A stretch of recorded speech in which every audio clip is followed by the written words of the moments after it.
जानकीकान्तस्मरणं जय जय राम राम। गोपिका जीवनस्मरणं गोविन्द गोविन्द। सद्गुरुमूर्ति की जय। गुरुर्ब्रह्मा गुरुर्विष्णुर्गुरुर्देवो महेश्वरः। गुरुः साक्षात् परं ब्रह्म तस्मै श्री गुरवे नमः। गुरवे सर्वलोकानां विषजे भवरोगिणां निधये सर्वविद्यानां दक्षिणामूर्तये नमः। यस्य स्मरणमात्रेण नाम भक्तिः प्रजायते तं नमामि यतिश्रेष्ठं बोधेन्द्रं जगदां गुरुम्।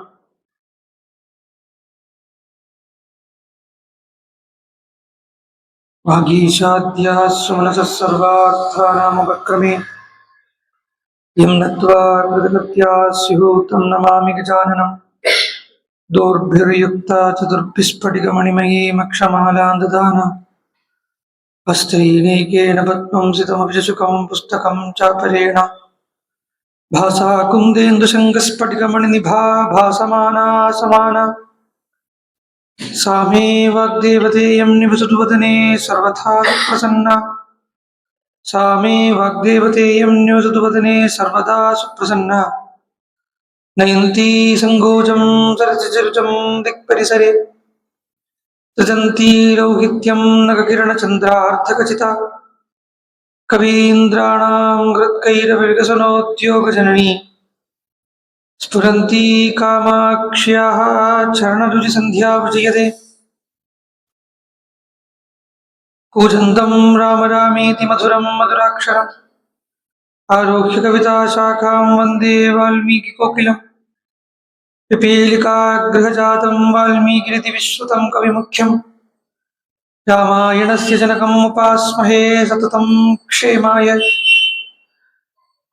आञ्जनेयमतिपाटलाडनं काञ्चनाद्रिकमनीयविग्रहम् पारिजाततरुमूलवासिनं भावयामि पवमाननन्दनम्। यत्र यत्र रघुनाथकीर्तनं तत्र तत्र कृतमस्तकाञ्जलिम् बाष्पवारि परिपूर्णलोचनं मारुतीं नमत राक्षसान्तकम्। वेदवेद्ये परे पुंसि जाते दशरथात्मजे वेदः प्राचेदसादासीत् साक्षात् रामायणात्मना। वैदेही सहितं सुरद्रुमतले हैमे महामण्डपे मध्ये पुष्पकमासने मणिमये वैरासने सुस्थितम्। अग्रे वाचयति प्रभञ्जनुते तत्त्वं मुनिभ्यः परं व्याख्यान्तम्। भरतादिभिः परिवृतं रामं भजे श्यामलम्। नमोऽस्तु रामाय सलक्ष्मणाय देव्यै च तस्यै जनकात्मजायै। नमोऽस्तु रुद्रेन्द्रियमानिलेभ्यो नमोऽस्तु चन्द्रार्कमरुद्गणेभ्यः। योऽन्तःप्रविश्य मम वाचमिमां प्रसुप्तां सञ्जीवयत्यखिलशक्तिधरस्वधाम्ना। अन्यान् सहस्रचरणश्रवणत्वगादीन् प्राणान् नमो भगवते पुरुषाय तुभ्यम्। ध्येयं सदा परिभवग्नमभीष्टदोहं तीर्थास्पदं शिवविरिञ्चिनुतं शरण्यम्। भृत्यार्तिहं प्रणतपालभवाब्धिपोतं वन्दे महापुरुषाते शरणारविन्दम्। शान्तं पद्मासनस्थं सुरमुनिविनुतं मैथिलीं वामभागम् रुद्रादिसुरविनुतं गुरुसार्वभौमं श्रीरामचन्द्रं भजे। जानकीकान्तस्मरणं जय जय राम राम।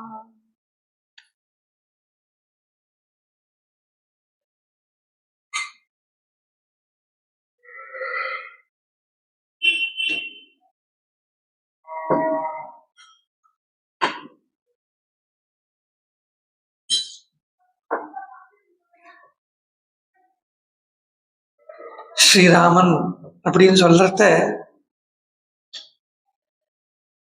அந்த சீதாராமன் அப்படின்னு தான் சொல்றோம், ஸ்ரீராமன் அப்படின்னு சொல்றது இல்லையே. ஸ்ரீ என்கிற பதத்துக்குள்ள சீதை இருக்கா. வாஸ்தவத்துல ஸ்ரீ அப்படின்னா ஞானம் அப்படின்னு வேதம் சொல்றது. ஸ்ரீ அப்படிங்கிறதுக்கு பணம் அப்படிங்கிற அர்த்தம் உலகியல்ல இருந்தா கூட வாஸ்தவத்துல ஸ்ரீஹி அப்படின்னு சொன்னோம்னா ஞானம் அப்படின்னு வேதம் தீர்மானம் பண்ணி சொல்றது.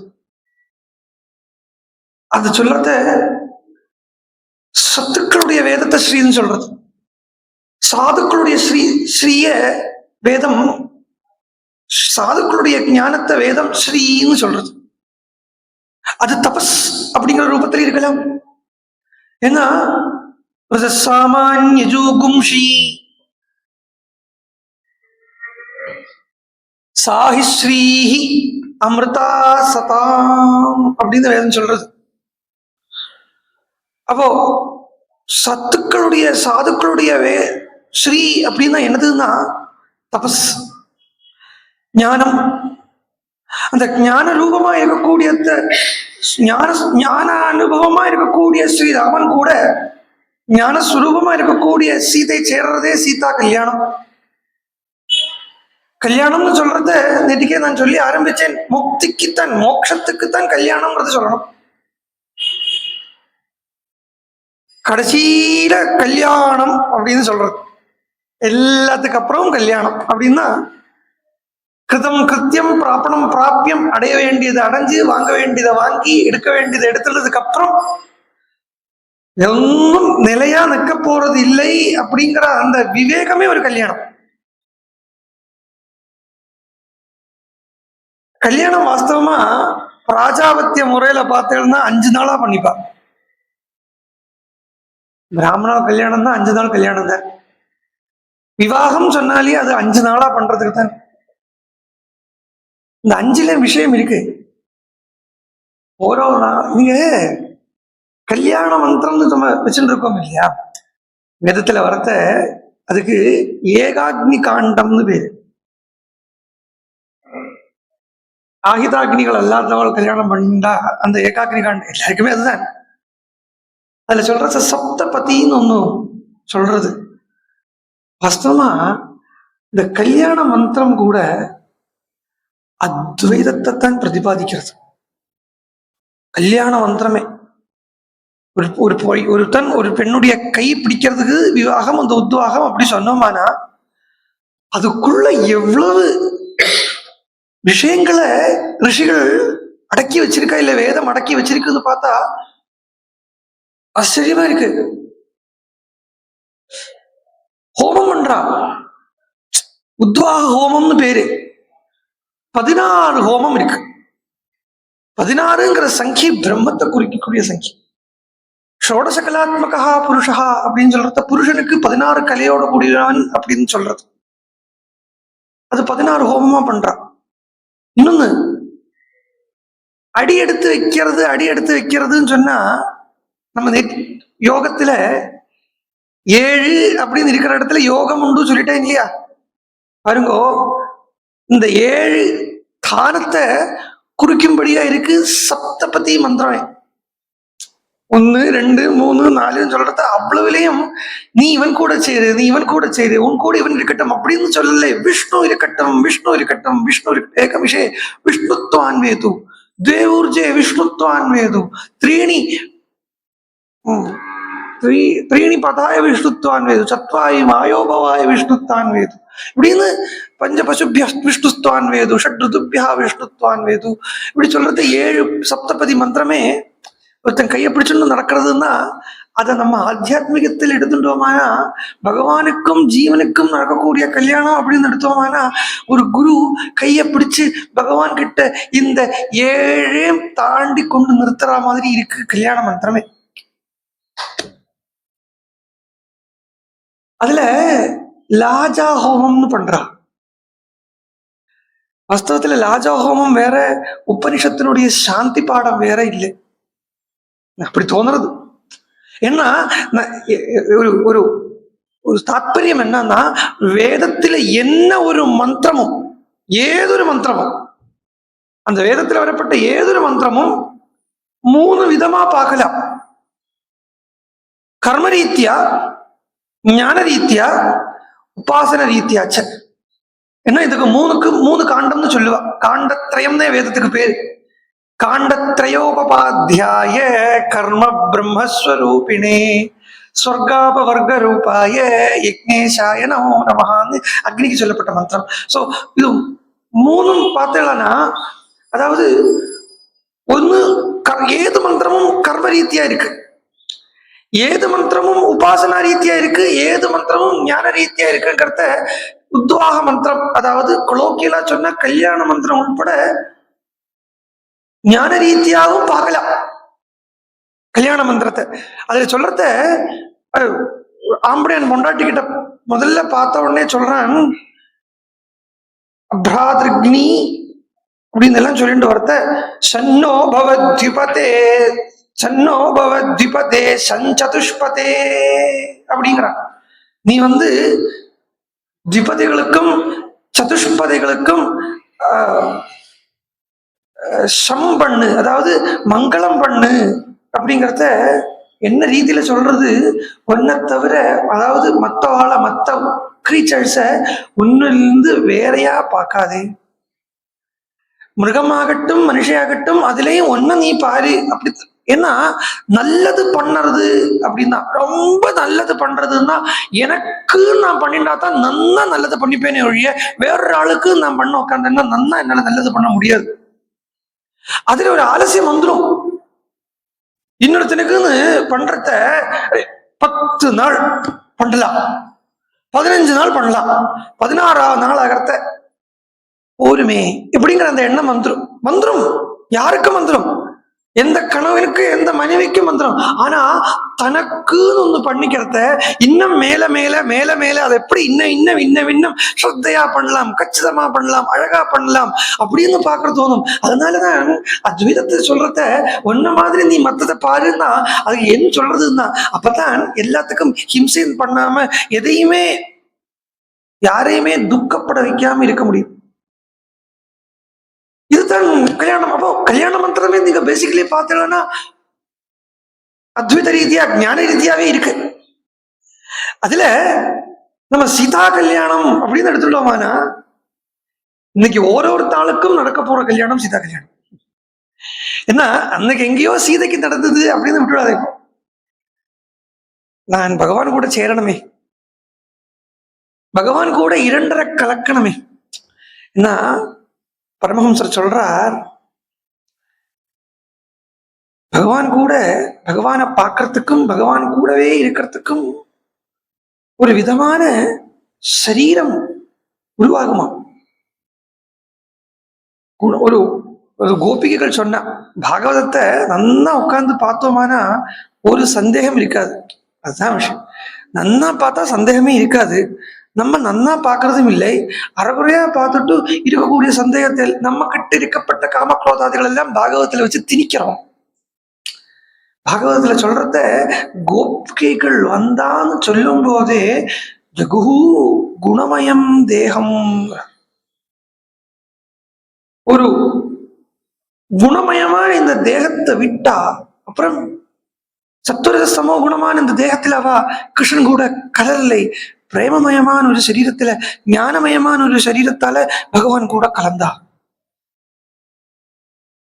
ஈஸ்வரன் கூட கலக்கிறது, ஈஸ்வரனை சாட்சாத்காரம் பண்றதுன்னா இந்த குணமயமான தேகத்தால முடியாது. குணாதீதமயமான ஒரு தேகம் அதுக்கு எடுத்துக்கிறது, அந்த சரீரத்தை எடுத்துட்டு ஈஸ்வரனோட கலக்கிறது. அது எங்க இருக்கு அந்த சரீரம் அப்படின்னா, உங்க தனியா தேடி போக வேண்டியது இல்லை. இந்த சரீரத்தை நான் அல்ல அப்படிங்கிற அந்த எண்ணம், நான் தான் இந்த சரீரம் அப்படிங்கிற அந்த எண்ணத்தை விட்டுட்டோமானா மிச்சம் இருக்கிறது அந்த ஞானமயமான சரீரமா தான் இருக்கும். அந்த ஞானமயமான சரீரத்தால ஈஸ்வரனை தனியா அடைய வேண்டி இருக்காது.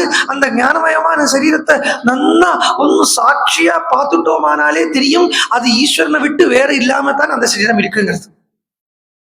அப்போ ஈஸ்வரன் அப்படிங்கிறது எங்க இருக்கார் அப்படின்னா எங்கும் இருக்கார். ஆனா இன்னும் ரொம்ப சுலபமா ஹிருத்தேசே அர்ஜுன திஷ்டதி, எங்கேயோ போய் அங்க போய் இங்க போய் பகவானை பார்க்கணும். ஆனா அந்த thirst இருக்கணும், அந்த வாஞ்சை இருக்கணும். அந்த வாஞ்சை இருந்தா தான், ஐயோ இங்க போனா பகவானை கிடைக்குமா, இங்க போனா பகவானை கிடைக்குமா, இது பண்ணா பகவானை கிடைக்குமா, அது பண்ணா பகவானை கிடைக்குமா, என்ன பண்ணா பகவானை கிடைக்கும். ஏன்னா இதே பாகவதத்துல கோபிகைகள் எல்லாருமே நேரா வந்து வேணு சரணாகதி பண்றா. இந்த வேணு கீதம்னு வரதே வாஸ்தவத்துல என்னன்னா, கோபிகைகள் யார்கிட்ட கிருஷ்ணனை கிடைக்கும்னு ஆசைப்படுறா. ஏன்னா அதுல பார்த்தீங்கன்னா பசுமாடை வருது, பசுமாடை வர்ணிக்கிறா, கண்ணுக்குட்டியை வர்ணிக்கிறா, யமுனா ஜலத்தை வர்ணிக்கிறா, பிருந்தாவனத்தை வர்ணிக்கிறா. பிருந்தாவனம் புத்தி புவோ புவிதனோதி கீர்த்தி அப்படின்னு சொன்னா, காவஸ்ட கிருஷ்ணமுக நிர்ஜித வேணு கீத பீயூஷ அப்படின்னு சொல்லி பசுக்களை சொல்றா, அப்புறம் மயிலை சொல்றா, அப்புறம் வேணுவே சொல்றா. எல்லாத்துல இருந்து அவளுக்கு என்னன்னா எல்லாம் கிருஷ்ணனோட சம்பந்தமா இருக்கு. இந்த மாடாகட்டும், கண்ணுக்குட்டி ஆகட்டும், மயில் ஆகட்டும், யமுனை ஆகட்டும், இதெல்லாம் எல்லாமே கிருஷ்ணனோட சம்பந்தத்தோடு இருக்கு. அப்ப கிருஷ்ணனோட சம்பந்தத்தோடு இருக்கக்கூடிய எதையாவது ஒன்ன போய் ஆசிரிச்சா கிருஷ்ணனை கிடைக்குமோங்கிற அந்த வாஞ்சியாக்கம் கோபிகளை வச்சு வேணுகிதம் பாட வைக்கிறது. கடைசியில முடிவு எடுத்தா நமக்கு குரு வேணுதான், இந்த வேணுதான் நமக்கு குரு. அந்த வேணுவை போய் சரணாகதி பண்ணுவோம் அப்படின்னு சொல்லித்தான் வேணுகிட்ட கேட்கிற மாதிரி பரஸ்பரம் கேட்டுக்கிறா. கோபியக்கிம் ஆச்சரதயம் குசலம் ஸ்ம வேணு தாமோதராதர சுதாம் அபி கோபிகானாம் புங்கே. ஏ கோபி, இந்த வேணு என்ன பாக்கியம் பண்ணித்து நம் கோபிகைகளுக்கு கிடைக்க வேண்டிய இந்த தாமோதரனுடைய அதர சுதாவை, பகவானுடைய கருணாரசம் அர்த்தம். இந்த அதர சுதா பகவானுடைய அதர அமிர்தம் அப்படின்னு சொன்னா கொச்சையான அர்த்தத்துல பார்க்கப்படாது. ஏன்னா நம்மளுடைய சரீரத்தை வச்சுட்டு பகவானுடைய அப்ராகிருதமான சரீரத்தை கணக்கு போட்டுட முடியாது. நம்ம சரீரத்துல வாயில் இருக்கக்கூடிய ஜலம் அப்படிங்கிறது எச்சல். ஆனா ஈஸ்வரனுடைய சரீரம் அப்படின்னு ஒண்ணு இருக்குன்னா அது எதால உருவாக்கியிருக்கப்பட்டிருக்குன்னு கேட்டா வேற ஒரு திரவியமும் இல்லை, கருணைங்கிற ஒரு ஸ்பாஞ்சால உருவாக்கப்பட்டிருக்கு. அப்போ அதுல இருந்து என்னதான் வந்தாலும் அது கருணையா தான் இருக்கும். அர்ஜுனனுக்காக தேர்தட்டுல நின்றுட்டு குதிரையை ஓட்டுறத வேர்வை சிந்துறது, அந்த வேர்வை என்னதுன்னு கேட்டா கருணை. பீஷ்மர் அம்பு குத்தி அந்த பீஷ்மருடைய அம்பை வாங்கி வாங்கி வாங்கி ஹிருதயம் புழக்கிறது, பகவானுடைய தோல் வெடிக்கிறது, அந்த தோல் வெடிச்சு அதுல இருந்து ரத்தம் வருது. அந்த ரத்தம் என்னதுன்னு கேட்டா அது இந்த நம்மளுடைய இந்த பிளாஸ்டிக் மயமான ரத்தம் இல்லை, கருணாமயமான ரத்தம். அதே மாதிரி அதரசுதா அப்படிங்கிறத அதுவும் கருணா திரவம், கருணா ஜலம். அப்ப அந்த கருணைய கோபிகைகள் வாங்க வேண்டியிருக்க இந்த வேணு வாங்கிக்கிறதே அது பாக்கியம் பண்ணிருக்கு. அந்த வேணுக்கு நம்ம சரணாகதி பண்ணுவோம்.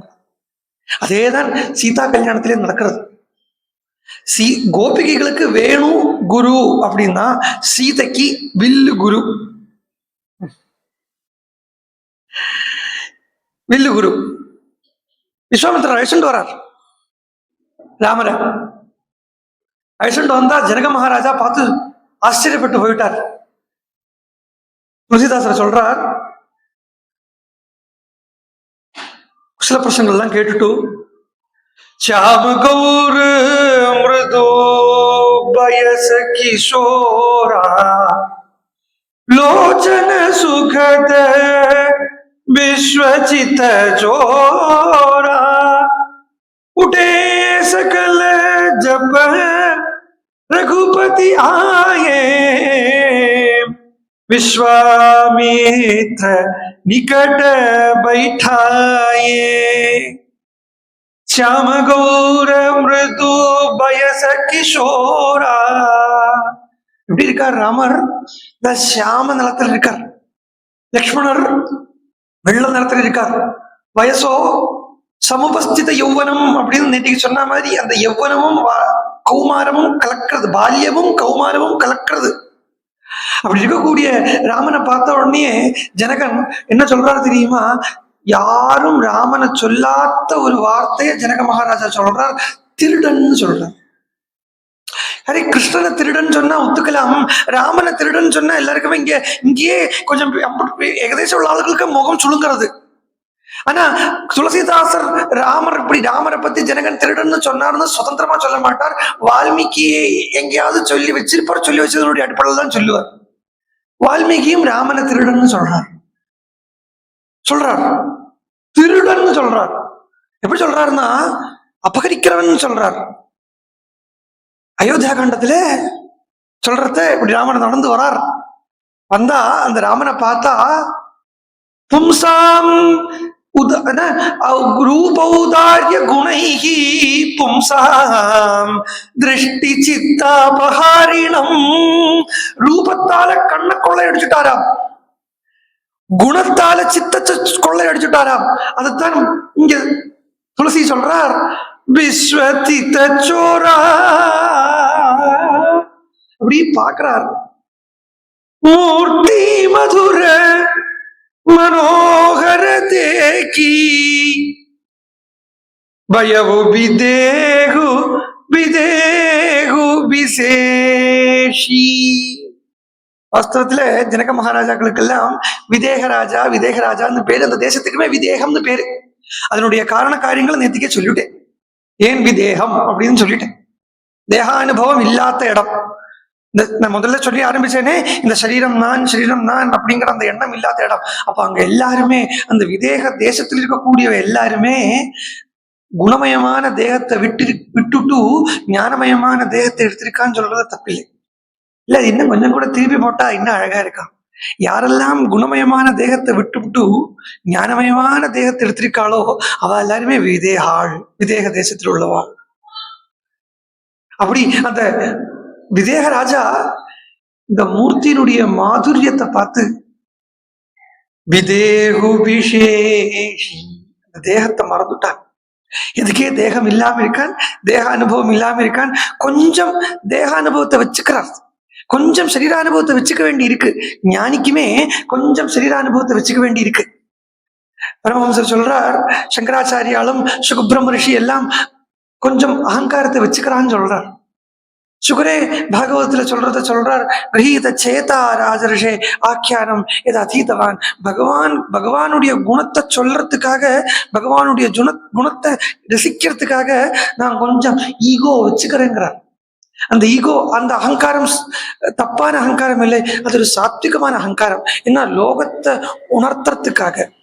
மேலும் லோகத்தை உணர்த்தாம போட்டும் தானே கொஞ்சம் ரசிக்கணும்னு ஆசைப்பட்டா என்ன பண்ணணும்னா பூர்ண ஞானம் அப்படிங்கிறது இருக்கும். அந்த பூர்ண ஞானத்தை ஒன்றும் பண்ணிட முடியாது. இந்த பூர்ண ஞானமாவே இருக்கும். அதுக்கு மேல ஒரு சின்ன ஒரு மறைய போட்டு மறைச்சுட்டு அஜ்ஞானி மாதிரி அழறது. அஜ்ஞானி மாதிரி அழறது, அஜ்ஞானியா அழறது இல்லை, அஜ்ஞானி மாதிரி அழறது. அவனுக்கே தெரியும் நான் அழறது போலியான அழுகதான். சைதன்ய மகாபிரபு பண்ண மாதிரி மகாஞானி சைதன்ய மகாபிரபு சாட்சாத்காரமானவர், ஸ்வயம் பகவானியம் தான் சொல்றது. ஆனா உட்கார்ந்து அழறாரு. அந்த ஞானத்தை அப்படியே போட்டு மூடி வச்சுட்டு, எனக்கு பகவானே எனக்கு ஒன்ன கிடைக்கலையே, எனக்கு ஒன்ன பகவானே உன்னை பார்க்க முடியலையே, உன்னை பார்க்க முடியலையே உட்காந்து அழறார். இவருடைய அழுக தாங்க முடியாமைக்கு கிருஷ்ணன் என்ன பண்ணானா, ஒரு ரூபத்தை எடுத்துட்டு வந்தானா, சைதன்யான்னு கூப்பிட்டானா. இப்படி பாக்குறார். இப்ப அழுதுன்னு இருந்தவர் டபுளா அழ ஆரம்பிச்சுட்டார், அழ ஆரம்பிச்சுட்டார். இப்ப என்னத்துக்கிட்ட அழ, நான் தான் வந்து நிக்கிறேனே, உங்க டாரிப்ப வர சொன்னான்னு கேட்டார். நீ இப்ப எதுக்கு வந்த? ஏன்னா நீ வர்றதை விட உனக்காக ஏங்கின்ற அழறதுதான் எனக்கு கஷ்டமா இருக்கு. பிரியம் பிரியேணைவ துகிஷம் விஷண்ணா மனோரவேந்தாக்ஷா திதிருக்ஷசேத்வாம். அப்படியே உன்னை பார்க்கணும் அந்த ஏக்கம் இருந்துட்டே இருக்கணும். பார்த்ததுக்கு அப்புறம் என்ன பண்ணணும்னா திருப்பியும் பார்க்கணுங்கிற அந்த ஏக்கம் இருந்துட்டு இருக்கணும். பரமஹம்சர் அப்படித்தானே பண்ணார். ராமகிருஷ்ண பரமஹம்சர் காளியை ஒரு வாட்டி பார்த்தார், சின்மயமா காளியை பார்த்தார். பார்த்தாச்சு போரும் அப்படின்னு இல்லை, இன்னும் அழறார். என்ன ஒரு வாட்டி பார்த்துட்டேன், இன்னும் வேற ரூபத்துல ஒன்ன பார்க்கணும், இருக்கிறது எல்லாத்துலயும் ஒன்ன பார்க்கணும். அதாவது அந்த அத்வைத அனுபவம் வரணுங்கிறது அவருடைய. இருக்கிறது எல்லாத்துலயும் ஒன்ன பார்க்கணும், இருக்கிறதுல ஓரோதுல நாம ரூப வேதம் இல்லாம ஒன்னையே எல்லாத்துலயும் பார்க்கணும். இப்படி நடத்த இந்த தேகானுபவம் போய் அந்த குணமயமான ஒரு தேகத்தை விட்டு ஞானமயமான தேகத்தை எடுத்துட்டு விதேக மகாராஜா திருப்பியும் என்ன பண்ணாராம், அந்த கொஞ்சம் குணமயமான சத்துவகுண பிரதானமான அந்த தேகத்தை எடுத்துட்டும் கஷ்டப்பட்டு ராமனை நின்று பார்க்கலாமே பார்த்தார். அந்த சத்துவமயமான தேக அனுபவம் அங்க போயிடுச்சு. ஏன்னா இந்த நிரஞ்சனத்தை நிர்குணத்தை நிர்குணம் ஈவந்தோ வடிவெடுத்து குணம் எடுத்து வந்தா கூட அந்த நிர்குணம் தானே வந்திருக்கு. நீங்க ஐஸ் எடுத்துங்கோ ஜலம் எடுத்துங்கோ, இப்போ தாய்க்கிறது நல்ல தாகம் எடுக்கிறது, அந்த தாகம் எடுக்கிற சமயத்துல ஜலத்தை சாப்பிட்டா என்ன, ஜலம் தண்ணி அதை சாப்பிட்டா என்ன, இல்லை ஐஸ் கட்டைய வாயில போட்டுட்டா என்ன, ரெண்டுமே தாகத்தை சமனம் பண்ணும். ஐஸ் கட்டியும் தாகத்தை சமனம் பண்ணும், ஜலமும் தாகத்தை சமனம் பண்ணும். ஜலம்ங்கிறது நிர்குணம், ஐஸுங்கிறது சகுணம், ஃபார்ம் இருக்கே, ரூபம் இருக்கே.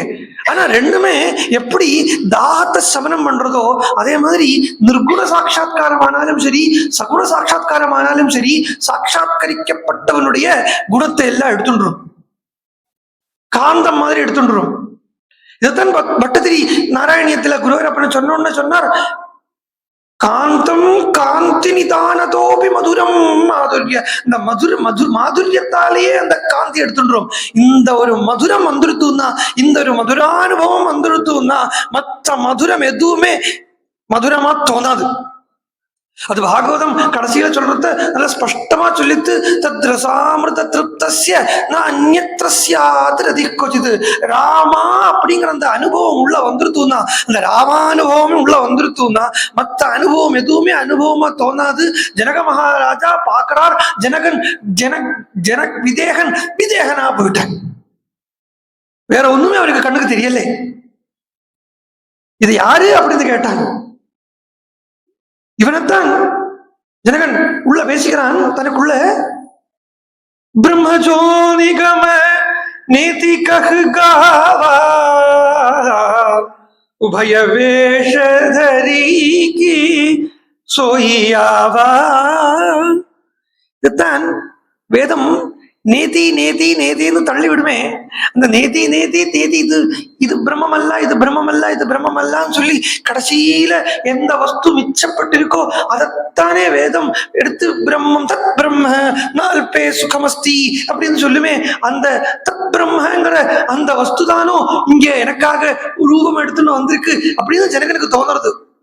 ஏன்னா ஜனகன் ஞானி, பக்க ஞானி. அந்த பூர்ண ஞானம் இருந்தும் என்ன பண்றான், கர்மம் பண்றான். அப்போ கையில நல்ல எண்ணெய பரட்டின்றதுக்கு அப்புறம் பலாச்சொலைய ஆயறான். அப்படி இருந்தாலும் அவனுடைய எண்ணம் பூரா எங்க இருக்கும்னு பார்த்து கேட்டானா, அந்த கிராமத்தில் இருக்கிறவருடைய தன்னுடைய குழந்தைகிட்ட தான் இருக்கும்னு சொல்லி ஒரு பரமஹம்சம். ஒரு வேலைக்காரி இருக்கா, பணக்கார வீட்டுல, பெரிய பணக்காரா வீட்டுல வேலைக்காரி வச்சுட்டு இருக்கா. அந்த வேலைக்காரி வச்சுட்டு இருக்கிறத அந்த வேலைக்காரி வீட்டு குழந்தைகளை பாத்துக்கிறா. அப்படி அந்த வேலைக்காரி குழந்தைகளை பார்த்துட்டு இருக்கான்னா, இவன் என்னோட குழந்தைவன், இந்த குழந்தைய யாராவது, அதாவது எஜமானன் வீட்டு குழந்தைய யாராவது வந்து என்னாவது சொல்லிட்டாளானா, ஏய் என்னுடைய ஹரி அப்படி சொல்லாதே, என்னுடைய ராமன் அப்படி சொல்லாதே அப்படின்னு தன் குழந்தையாவே தான் பாவிச்சுக்கலாம். ஆனா இந்த தன் குழந்தையா எல்லாம் பாவிச்சுக்கிறது எதுக்காக அப்படின்னு கேட்டா, கிராமத்தில் இருக்கக்கூடிய தன்னுடைய குழந்தைய வளர்த்துறதுக்காக. அவளுடைய நினைவு பூரா கிராமத்தில் இருக்கக்கூடிய தன்னுடைய குழந்தைகிட்ட தான் இருக்கும். அதனால ஜனக மகாராஜா யாகம் பண்ணிட்டு இருக்கார். எல்லாம் நின்னாச்சு, ராமன் வந்தாச்சு, யாகம் நின்னாச்சு. ஆனா என்ன சபலம் ஆயிடுத்து சொல்லிட்டாரே ஜனகனே, சபலம் ஆயிடுத்து சொல்லிட்டானே ஜனகனே. அப்போ யாகம் நின்று போயாச்சு. அதுக்காக அந்த யோகம் நிற்காதே. ஜனக மகாராஜா பண்ணிட்டு இருக்கக்கூடிய யாகம் என்ன நிற்கலாம், ஆனா அந்த யோகம் நிற்காது. மனசு எப்பவுமே பிரம்மத்திலேயே லீனமா இருக்கு. அதனால ராமனை பார்த்த உடனே ஈவன் தோ சகுணமா ராமன் வந்து நின்னா கூட ஜனகன் கேட்கிறான், இது பிரம்மமோ? சகஜ விராக ரூப மனுமோரா தகித ஹோத ஜிமி சந்த சகோரா. இவனே இப்படி இது பிரம்மமோ அப்படி கேட்கிறானா? ஜனகனே சொல்லிக்கிறான், என்னுடைய மனசு அப்படின்னு ஒண்ணு இருக்கானால் பேசுறது ஜனகனாக்குமே. என்னுடைய மனசு அப்படி ஒண்ணு இருக்கானா அது அல்ப விஷயத்துல ஒட்டாது. அஜ்ஞானியினுடைய மனசு, ராமகிருஷ்ண பரமஹம்சர் சொல்றத, அஜ்ஞானியுடைய மனசு, அஜ்ஞானியினுடைய மனச ஈ மாதிரியும் வரும். ஈ இருக்கு இல்லையா, ஏன் அப்படின்னு கேட்டா, அது ஜிலேபியிலையும் போய் உட்காரும், சாக்கடையிலையும் போய் உட்காரும். கொஞ்ச நேரம் ராமராமாங்கும். திடீர்னு குடும்பத்துல அன்னைக்கு அவன் என்ன அப்படி சொல்லிட்டானே அப்படிங்கிற அந்த எண்ணம் வந்துடும். அப்போ அவன் பின்னாடி போயிடும். கொஞ்சம் கழிஞ்சு ஐயோ நான் ராமநாமால சொல்லிட்டு இருந்தேன் சரி சொல்லிட்டு அவங்கிட்ட திரும்பி வந்து ராமன் கிட்ட வந்து ஒட்டிக்கும். இது மாதிரி இருக்கும். அந்த பக்கம் இந்த பக்கம் அந்த பக்கம் இந்த பக்கம் ஓடுற மாதிரி. ஆனா ஒரு ஞானியனுடைய மனசு எப்படி இருக்கும்னா, அது தேனி மாதிரி. அது அந்த தேன்ல மட்டும்தான் போய் உட்காரும். தேன் தான் எடுத்துட்டு வருமே தவிர வேற எதையும் போய் உட்காராது, எதையும் ஸ்பர்சிக்காது. ஜனகனுடைய மனசு ஞானியனுடைய மனசு. அதனால ஜனகன் சொல்றேன், நான் என்னுடைய மனசு இப்படி விகாரப்படுறதுக்கு உண்டான தேவையில்லையே. என்னுடைய மனசு இப்படி விகாரப்படுறது நானா? இது பிரம்மம் தான். அதுதான் விஷயம். இனி விலோகத அதி அனுராகா बर बस ब्रह्म सुख ही मन त्यागा. யக்ஞவல்கர்கிட்ட இருந்து என்ன பிரம்ம அனுபவம் சிரவணத்தா எனக்கு கிடைச்சதோ அதே அனுபவம் இந்த ராமனை பார்க்கறத எனக்கு கிடைக்கிறது. ஏ மகர்ஷே, ஸ்ரோதுமிச்சாமி தத்வதா, இவ ஆறுங்கிறத கேட்கறதுக்கு ஆசைப்படுறேன்னு சொன்ன உடனே விஸ்வாமித்திரர் ராம தத்துவத்தையே சொல்லலை. தத்துவத்தை சொன்ன இவனுக்கு புரியும், சொன்ன இவனுக்கு புரியும். ஆனா இவனுக்கு சொல்லாமே புரியுங்கிறது விஸ்வாமித்திரருக்கு தெரிஞ்சிருக்கு. அதனால தத்துவத்தை சொல்லாம தரணீரவதரித தசரத நிருப சூனோ, தசரதராஜருடைய குமாரர்கள் என்ன பண்ணா தெரியுமா? தாட்டகாவதம் பண்ணா, யாக சம்ரட்சணம் பண்ணா, தாட்டகாவுக்கு மோட்சத்தை கொடுத்தா. அப்புறம் எல்லாத்துக்கும் மேல அகல்ய ஏத்துன்னு இருக்கான், அகல்யக்கு அனுகிரகம் பண்ணிருக்கான். இந்திரனுடைய ரெக்கமெண்டேஷன் பேர்ல அகல்யக்கு அனுகிரகம் பண்ணிருக்கான் அப்படின்னு சொல்ல அழிச்சுட்டு போய் இங்க எதுக்கு வந்திருக்கான்னு கேட்கறத விஸ்வாமித்திரர் ஒரு நவுட்டு சிரிப்பு சிரிச்சுட்டே சொல்றார், வில்ல பாக்குறதுக்கு வந்திருக்கார். ஆனா விஸ்வாமித்திரருடைய மனசுக்குள்ள நல்லா இருக்கு, அந்த விய சைலண்ட் பண்ணிக்கோ ஜனகா, வக்காரத்தை சைலண்ட் பண்ணிடு அப்படின்னு சொல்லிட்டே சொல்றார். வில்ல பாக்குறதுக்கு வந்திருக்காருல்ல, வா போயிடுச்சுன்னா அப்புறம் என்ன ஆயிடும்? இல், இவனுக்கு உண்டான இல்ல பாக்குறதுக்கு வந்திருக்கான் சொல்லி கூண்டு போகிறத அங்க இதெல்லாம் சதானந்தர் கேட்டு இருக்கார். வால்மீகி பகவான் உபனிஷத்தை எப்படி ராமாயணத்துக்குள்ள புகுத்திருக்காருன்னு பார்த்துங்க. சதானந்தா அப்படிங்கிற பாகம், அப்படிங்கிற அந்த வார்த்தை உபனிஷதம் வார்த்தை. உபனிஷத் சொல்லுது, தே சதம் ஆஜான ஜான தேவானாமானந்தா. அதா ஓ உபனிஷத்தியாக்கும் நம்ம இங்க ராமாயணம்ங்கிற பேர்ல அனுபவிக்கிறோம். அங்க ஏன் சதானந்தர் இருக்கார், அங்க இருக்கக்கூடியவருக்கு ஏன் சதானந்தர்னு பேரு வந்தது, இதுக்கு எல்லாத்துக்கும் காரணம் இருக்கு. அப்படி அது நான் அந்தந்த இடம் வரும்போது சொல்றேன். இப்படி சதானந்தர் கேட்டார். உடனே எனக்கு விஸ்வாமித்திரரை பார்த்து, ஆஹா உங்களாலதான் இப்படி எல்லாம் பண்ண முடியும் அப்படின்னு கேட்டுட்டு ஒரே கேள்விக்குள்ள 3 பதில வாங்கிட்டார். கேட்ட கேள்வி ஒண்ணுதான், பதிலோ 3. எங்க அப்பா அம்மா சேர்ந்து ராமனை பூஜை பண்ணினாளா கேட்டார். சதானந்தர் கேட்கிறார், எங்க அப்பா அம்மா சேர்ந்து ராமனை பூஜை பண்ணினாளா, இதுதான் கேள்வி. பதில் என்ன தெரியுமா? என்ன 3 கேள்வி சொன்னீங்க இல்லையா? எங்க அப்பா அம்மா சேர்ந்தாளா, எங்க அம்மா தப்பு பண்ணலைங்கிறத எங்க அப்பா புரிஞ்சுட்டாரா, அதுக்கு என்ன இப்போ இது ரெண்டு கேள்வியே ஆக்கணுமா அப்படின்னு கேட்டா, தப்பு பண்ணி மன்னிச்சுட்டு சேர்ந்துக்கிறதுன்னு ஒண்ணு, தப்பு பண்ணாமல் தப்பு பண்ணிட்டால் அப்படின்னு நினைச்சுண்டு பிரிஞ்சிருந்து சேர்றதும், இது ரெண்டு இருக்கு. அப்போ இங்க என்னன்னா, எங்க அம்மா தப்பு பண்ணலைங்கிறத எங்க அப்பா தெரிஞ்சுட்டாரா, தெரிஞ்சதுக்கு அப்புறம் எங்க அப்பா அம்மா சேர்ந்துட்டாரா, மூணாவது ரெண்டு பேரும் சேர்ந்து ஸ்ரீராமனுக்கு பூஜை பண்ணினாலாம் அப்படின்னு கேட்கிறார். உடனே சொன்னா, விஸ்வாமித்திரர் சொன்னார், முதல்ல ராமன் அவளுக்கு பூஜை பண்ணினார். ராமன் அகல்யனுடைய சரணத்துல லக்ஷ்மணனோட கூட சேர்ந்து விழுந்தான் சதானந்தா. அதுக்கப்புறம் உங்க அப்பா அம்மா சேர்ந்து ராவணனுக்கு ராமருக்கு பூஜை பண்ணினா அப்படின்னு சொல்ல ஆரம்பிச்சா. சொல்ல ஆரம்பிச்ச உடனேயே விஸ்வாமித்திரனுடைய பெருமைய சதானந்தர், விஸ்வாமித்திரனுடைய சரித்திரத்தை சதானந்தர் சொல்றார். விஸ்வாமித்திரனுடைய சரித்திரம் இங்க பார்த்தா அம்புட்டு கௌசிக கோத்திரம், இவா கௌசிக கோத்திரம் இல்லை, மாமிக்கு பிறந்தாத்த கௌசிக கோத்திரம். ஆமா, கொஞ்சம் விஸ்வாமித்திரனுடைய சரித்திரத்தை பார்த்துட்டு போவோம். என்ன, நம்மளுடைய வம்ச ரிஷி அவர், எனக்கு அவர் வம்ச ரிஷி.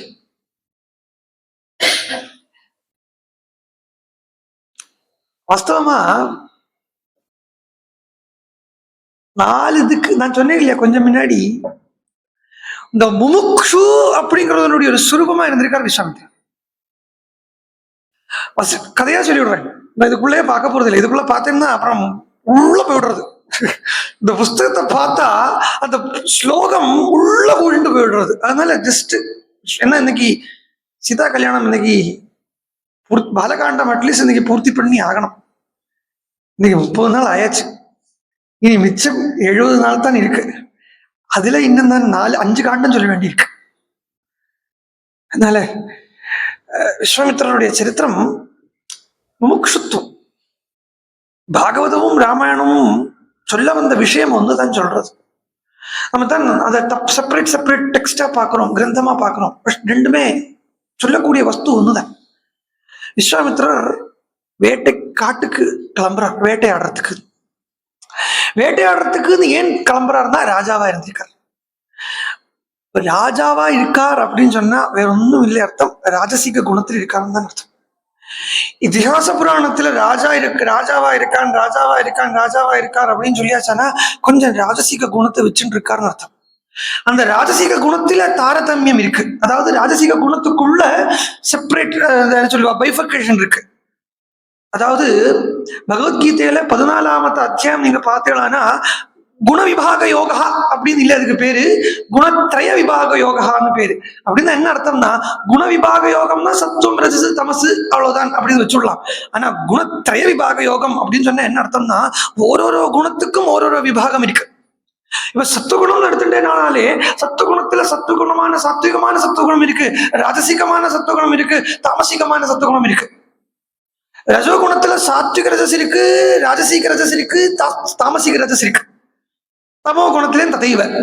அப்போ இங்க என்னன்னா, விஸ்வாமித்திரர் ரொம்ப ராஜசீகனா இருக்கார். இதே எப்படி இருந்தார்னா, பரீட்சித்து இருந்த மாதிரி இருந்தார். ஆனா அந்த ராஜசீக தன்மையில ஒரு சாத்விகதை இருக்கு. விஸ்வாமித்திரருக்குமே இந்த ராஜசீக தன்மையில ஒரு சாத்விகதை இருக்கு, பரீட்சித்துக்குமே அந்த ராஜசீகத்துக்குள்ள ஒரு சாத்விகதை இருக்கு. அந்த சாத்விகதை பரீட்சத்துக்கு எப்படி கிடைச்சது அப்படின்னு கேட்டா, கிருஷ்ணனோட சம்பந்தத்தால கிடைச்சது. ஆனா அதுவே விஸ்வாமித்திரருக்கு இந்த சாத்விகதை எங்கேருந்து கிடைச்சது அப்படின்னு கேட்டா, ஆர்ஷ பரம்பரையில வந்துட்டு இருக்காருங்கிறதுனால தான் கிடைச்சது. ரிஷி பரம்பரையில தான் வந்துட்டு இருக்கார். அந்த பரம்பரையினுடைய சம்பந்தத்தால் அவருக்கு அந்த ராஜசீகமாக இருந்தாலும், இவன்தோ ராஜாவாக இருந்தாலும் அவர் சாத்விக ராஜாவா இருக்கார். ஆனா ராஜசீகம் இருக்கு, ராஜசீகத்துல சாத்விகதைய உள்ள ராஜாவா இருக்கார், அப்படிதான் எடுத்துக்கலாம். அப்போ வேட்டைக்கு போறார், காட்டுல வேட்டைக்கு போறதுன்னா மிருகத்தை வேட்டை பண்ணி பிடிச்சு சாப்பிட்றதுக்கு இல்லை, அந்த ஞானம் எங்கேருந்து கிடைக்கும்னு பார்த்துட்டு போறதுதான் இதிகாச புராணங்கள்ல இந்த மாதிரி நாயாட்டுக்கு போறதுன்னு சொன்னா அர்த்தம். பரீட்சத்துக்கு தான் போறான். பரீட்சத்து காட்டுக்கு போறது எல்லாம் இருக்கு, ஆனா இன்னும் ஒண்ணும் இல்லை. பாகவதம் பார்த்தீங்கன்னா அப்படி கொட்டி வச்சிருக்கார் சுகர் விஷயத்தை. அது அதேதான் இங்கே ராமாயணத்திலே எப்பவுமே யூஸ்வலா எப்பவுமே நான் என்ன பண்ணுவேன், ராமாயணத்தை சொல்றத பாகவதத்தையும் ராமாயணத்தையும் ஒரு கம்பேரிட்டிவ் ஸ்டடி பண்றது வழக்கம். ஏன்னா ரெண்டுலயும் சொல்லப்பட்ட வஸ்து ஒண்ணுதான். வேத்தியம் வாஸ்தவம் அத்த வஸ்து பரமம். ஏக வஸ்து தான் சொல்றது அப்படிங்கறத கதை வித்தியாசப்படலாம். அதாவது அந்த வஸ்துவை பிரசன்ட் பண்றது தானே கதை, இந்த வஸ்துவை பிரசன்ட் பண்றது தானே கதை, அது வித்தியாசம் வரலாம். ஆனா அதனுடைய உண்மை அந்த ஒன்னா தான் இருக்கும். அப்போ விஸ்வாமித்திரர் காட்டுக்கு வரார். அவர் வந்தது மிருகத்தை அடிக்கிறதுக்கு இல்லை, எல்லாம் இருக்கு, ராஜ்யம் இருக்கு, குழந்தைகள் இருக்கு, தனம் இருக்கு, பத்னி இருக்கா, எல்லாம் இருக்கு. ஆனா என்னமோ ஒன்னும் குறையறது. அந்த என்னமோ ஒன்னும் குறையறதேன்னு பார்த்துட்டு வசிஷ்டருடைய ஆசிரமத்துக்குள்ள வரார். வசிஷ்டருடைய ஆசிரம சன்னிவேசத்துக்குள்ள வரத்த அவர் ராஜபவனத்துல அனுபவிக்காத ஒரு ஆனந்தத்தை, ஒரு மனசு நிம்மதி அடையறத விஸ்வாமித்திரர் கவனிக்கிறார். அப்படி அந்த விஸ்வாமித்திரர் ஆஹா இங்க ஒரு எங்குமே காண முடியாத ஒரு நிம்மதி இந்த ஆசிரமத்துக்குள்ள இருக்கே, அப்ப இந்த ஆசிரமத்துக்குள்ள என்னமோ இருக்கு அப்படிங்கறத தெரிஞ்சுக்கிறார். இத வசிஷ்டர்ல வந்து ஆயிரக்கணக்கான சைன்யத்தோட வந்திருக்காருன்னு சொல்றாரு விஸ்வாமித்திரன். ஒரு முமுக்ஷு இருந்தாலேயே அந்த முமுக்ஷுவை சுத்தி 10,000 பேர் இருப்பா. ஏன்னா இவன் நம்மளை விட கொஞ்சம் டிஃபரெண்டா யோசிக்கிறானேன்னு பாப்பா. ஒரு முமுக்ஷு இருக்கான்னு வச்சுக்கோ, ஈஸ்வரனை அடையணுங்கிற அந்த ஆசை. அதாவது யோகி இருக்கார், யோகி ராம் சுரத்குமார் இருக்கார் இல்லையா, அவர் சொன்னார், எல்லாரும் சொல்லுவா குருவை அடையிறது புண்ணியம் இருந்தால்தான் குருவை அடைய முடியும், புண்ணியம் இருந்தால்தான் குருவை அடைய முடியுங்கிறது எல்லாரும் சொல்லுவா. ஆனா this beggar will not say like that. குரு வேணுங்கிற ஆசை வரணுமானாலே புண்ணியம் இருந்தால்தான் வரும். குரு வேணும் அப்படிங்கறது ஆசை. அப்போ ஞானம் வேணுங்கிற அந்த முமுட்சுத்துவமே புண்ணியம் இருந்தால்தான் வரும். இதா பட்ட பகல் சத்தியம் மாதிரி ஆச்சாரியால் விவேக சுடாமல சொல்லிட்டார். துர்லபம் இத்ரயே வேதத்து தெய்வானுக்கிரக ஹேதுகம் மனுஷத்துவம் முமுட்சுத்துவம் மகா வருஷ சம்சயா. இந்த மூணுமே தெய்வானுக்கிரக ஹேதுகமா இருக்கு. அப்போ இங்க விஸ்வாமித்திரருக்கு இது மூணு வந்துருத்தோம். என்ன மூணு மந்திரிக்கு பாருங்க, அவருக்கு முமுட்சுத்துவம் வந்துருத்தோம், மனிதத்தன்மையும் வந்துருத்தோம். என்ன மிருகத்தை வேட்டையாட போறேன் அப்படின்னு கிளம்புறது இவர் விஸ்வாமித்திரர், அதுவும் வால்மீகி வாயிலேருந்து ஒரு சரித்திரத்தை சொல்லியிருக்கார். அப்படின்னானால் அது ஒரு மிருகத்தை போய் அடிக்கிறது இல்லை, தன்னுடைய மிருகத்தன்மையை அடிக்கிறது.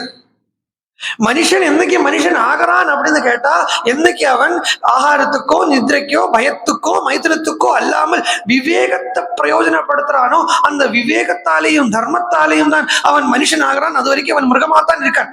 அப்ப இவரோ விஸ்வாமித்திரர் ஆகட்டும் பரீட்சித் ஆகட்டும் காட்டுக்கு போய் நான் மிருகத்தை அடிக்க போறேன் அப்படின்னு கிளம்புறது வேற ஒன்றும் இல்லை. காடுங்கிறது அரண்யம். அரண்யம் அப்படின்னு சொன்னா வேதத்துல வரப்பட்ட ஆரண்யக பாகம். அந்த ஆரண்யக பாகத்துல என்ன சொல்லியிருக்குன்னா உபனிஷத் சொல்லியிருக்கு. அந்த உபனிஷத் அறிவால, அந்த உபனிஷத் ஞானத்தால இந்த மிருகத்தன்மையை நான் விட்டு விட்டு மனுஷத்துவத்தை எடுத்துக்க போறேன் அப்படின்னு அவருக்கு மனுஷத்துவம் வந்துடுத்து. அப்புறம் முமுட்சுத்துவம் வந்துடுத்து. விஸ்வாமித்திரர் வசிஷ்டருடைய ஆசிரமத்துக்கு வரார். அதனால வசிஷ்டருடைய சம்சர்க்கத்தால மகாபுருஷ சம்சயமும் கிடைச்சிடுத்து. இப்படி மூணும் கிடைச்ச உடனே அவருக்கு அப்புறம் ஞானத்துக்கு என்ன, இதுக்கப்புறம் வசிஷ்டர்கிட்ட அப்போ வசிஷ்டர் வாழ் எல்லாம் பாக்குறார். கதைக்குள்ள போறவங்க வசிஷ்டர் வாழ் எல்லாரும் பாக்குறார். எல்லாரும் பார்த்துட்டு உங்களுக்கு என்ன தரணும், உங்களுக்கு ஆகாரம் போடுறேன் இதெல்லாம் சொல்றது, எங்களுக்கு இவ்வளவு பேருக்கு ஆகாரம் போடுறதுக்கு உங்களால முடியுமா அப்படின்னு கேட்கிறார். அதாவது ஒரு ஞானிக்கு முடியுமா அப்படிங்கறது கேள்வியே கிடையாது. ஒரு ஞானியால முடியாதது வேற யாராலே முடியாது. பாருங்க, காப்பாத்துறது லோக விவகாரம் இல்லையா, காப்பாத்துறதுங்கிறது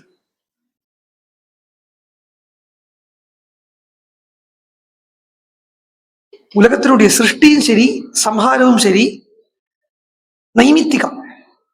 நைமித்திகம்னா எப்பவும் பண்ண வேண்டியதில்லை, அந்த நேரத்துக்கு பண்ணினா போறோம். சிருஷ்டி பண்ண வேண்டிய நேரத்துல சிருஷ்டி பண்றது, சம்ஹாரம் பண்ண வேண்டிய நேரத்துல சம்ஹாரம் பண்றது, அவ்வளவுதானே. ஆனா இந்த ஸ்திதி பண்றதுங்கிறது சிருஷ்டியிலேருந்து ஆரம்பிச்சு சம்ஹாரம் வரைக்கும் இந்த ஸ்திதி பண்றதுன்னு உண்டு. இந்த ஸ்திதிக்கு உண்டான தெய்வமா யார சொல்றோம்? விஷ்ணுவை சொல்றோம். மகாவிஷ்ணு தான் ஸ்திதிகாரகன் அப்படின்னு சொல்றார். பிரம்மா உட்கார்ந்து தபஸ் பண்றார், கஷ்டப்பட்டு தபஸ் பண்றார். பரமேஸ்வரனும் உட்கார்ந்து தபஸ் பண்றார். அதுவும் தபஸ் பண்றதே கஷ்டம், அதுவும் குளிர்ல போய் உட்காந்து தபஸ் பண்றார். இவரை பாருங்க, எப்பவுமே இருக்க வேண்டிய வேலை, எப்பவுமே, அதாவது 24x7 டியூட்டி ஏக்கம் ஸ்திதிங்கிறது. ஹாயா படுத்துட்டு பண்றார்.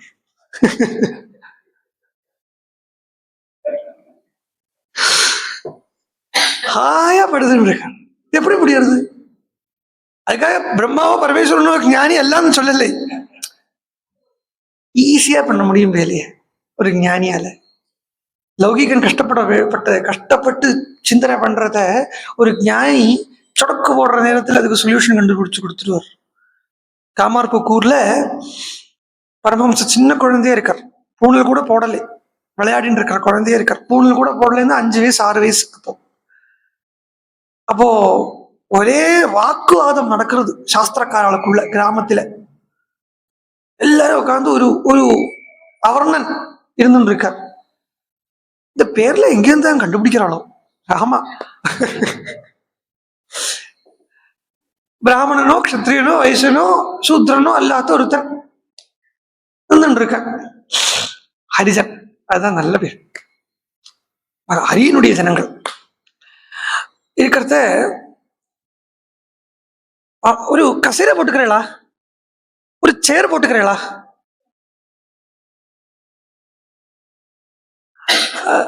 அப்போ எல்லாருமே பேசுறா, அது எப்படி முடியும், அதெல்லாம் முடியாதே, இல்ல அது பண்ணித்தான் ஆகணும், இப்படி பேசிக்கிறா.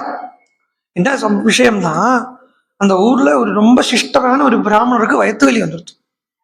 வயிற்று வலி போகவே இல்லை. பரமேஸ்வரன் சொப்பனத்துல வந்து சொல்லியிருக்கார், இது மாதிரி நீ இந்த ஹரிஜனுடைய எச்சில சாப்பிட்டாத்தான் உனக்கு அது வயிற்று வலி குணமாகும் சொல்லியிருக்கார். எல்லாம் பேசிக்கிறான். பரமேஸ்வரனே சொன்னாலும்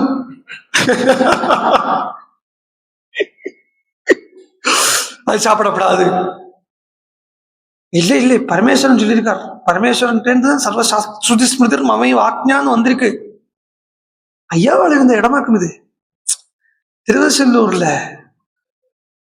ஐயாவாள் சாரத தந்தைக்கு சாப்பாடு போட்டார். சாரத தந்தைக்காக போட்டிருக்கார். யோசிச்சு பார்க்கணும், சொல்லறதுக்கு இல்லை. அப்போ இப்படி வந்தோன்னு எல்லாம் பேசிக்கிறா.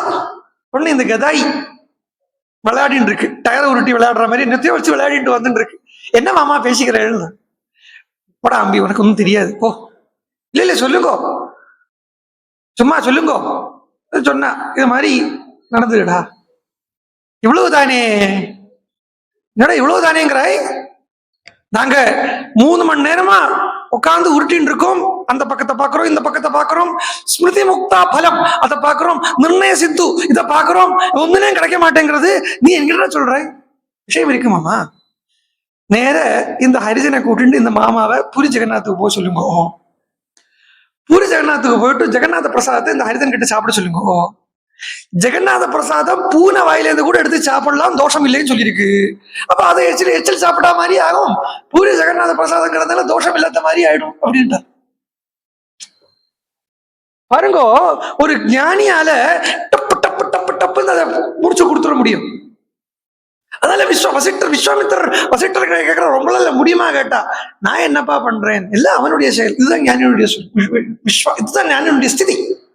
இந்த ஸ்திதியில் இருக்கிறதுனால அவனால என்ன வேணா பண்ணிட முடியும். தான் பண்றேங்கிற அந்த எண்ணம் வரும்போது கை நடுங்கும். ஐயோ என்ன சொல்லுவாளோ இருக்கும். ஒரு குழம்பு பண்றதுனா கூட இந்த குழம்பு நான் பண்றேனே அப்படிங்கிற அந்த எண்ணம் வரதான் உப்பு 2 வாட்டி போடுவா, புளிய கரைச்சே வச்சிருப்பா, விட மறந்துருப்பா, பருப்பை வேகாமைக்கு போட்டுருவா.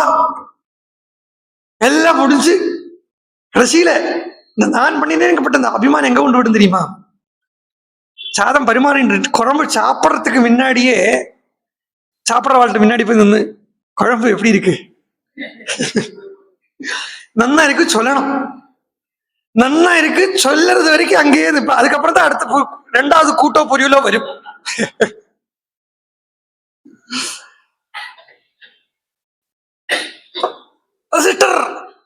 வந்தார். காமதேனு இருக்கா அவர்கிட்ட. இந்த காமதேனுங்கிறது வேற ஒன்றும் இல்லை, ஒரு பசுமாட்டுன்னு நினைச்சுக்காதேங்க. அவருடைய ஞானம் தான் காமதேனு. அது எல்லாருக்கும் வேண்டிய ஆகாரத்தை கொடுக்கறது. ஒரு ஞானியினுடைய ஞானம் என்ன பண்ணணும் அப்படின்னு கேட்டா, யார் யாருக்கு என்னென்ன ரீதியில் அவளால பகவான் அடைய முடியுமோ அதாவது அவளால் அடைய வைக்கும். ஒரு ஞானி எப்பவுமே ஒரு ஞானியாக இருக்கான் அப்படின்னா அந்த என்னுடைய வாட்சினுடைய டைம் தான் கரெக்ட்னு சொல்ல மாட்டான். அஜ்ஞானியினுடைய சுபாவம் என்ன தெரியுமோ, இந்த ஃபெனட்டிக்கா இருக்கிறது அஜ்ஞானியினுடைய சுரூபம். அவன் சொல்லுவேன், நான் கட்டின்னு இருக்கிற வாட்சனுடைய டைம் தான் கரெக்ட்.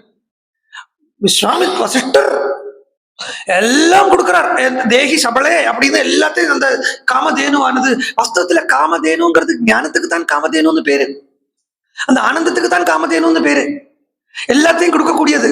என்ன கொடுக்கறதுக்கு தான் அன்னவான் அன்னாதோ பவதி மகான் பவதி பிரஜையா பசுபிகி பிரம்மவர்ச்சசேனா மகான் கீர்த்தியான்னு என்ன வேணுமோ அவனுக்கு அப்புறம் ஒரு ஆசை இல்லாம பண்ணி விடுறதுக்கு தான் காமதேனுன்னு பேரு. அந்த காமதேனுவாக வச்சுட்டு இருக்கார், அந்த ஆசை இல்லாத வஸ்துவை வச்சுட்டு இருக்கார். விஸ்வாமித்திரர் வந்து நிற்கிறார், இந்த ஸ்திதிக்காக விஸ்வாமித்திரர் வந்து நிற்கிறார். எல்லாமே விஸ்வாமித்திரர் பசுமாடு ஓட்டிட்டு போறதுக்கு வரல. பசுமாடு அவருடைய ராஜ்யத்தில் என்ன குறவாவா இருக்கு? விஸ்வாமித்திரர் பசுமாட்டுக்காக வரல. விஸ்வாமித்திரர் வந்தது ஞானத்துக்காக. விஸ்வாமித்திரர் வந்தது இந்த திருப்திக்காக.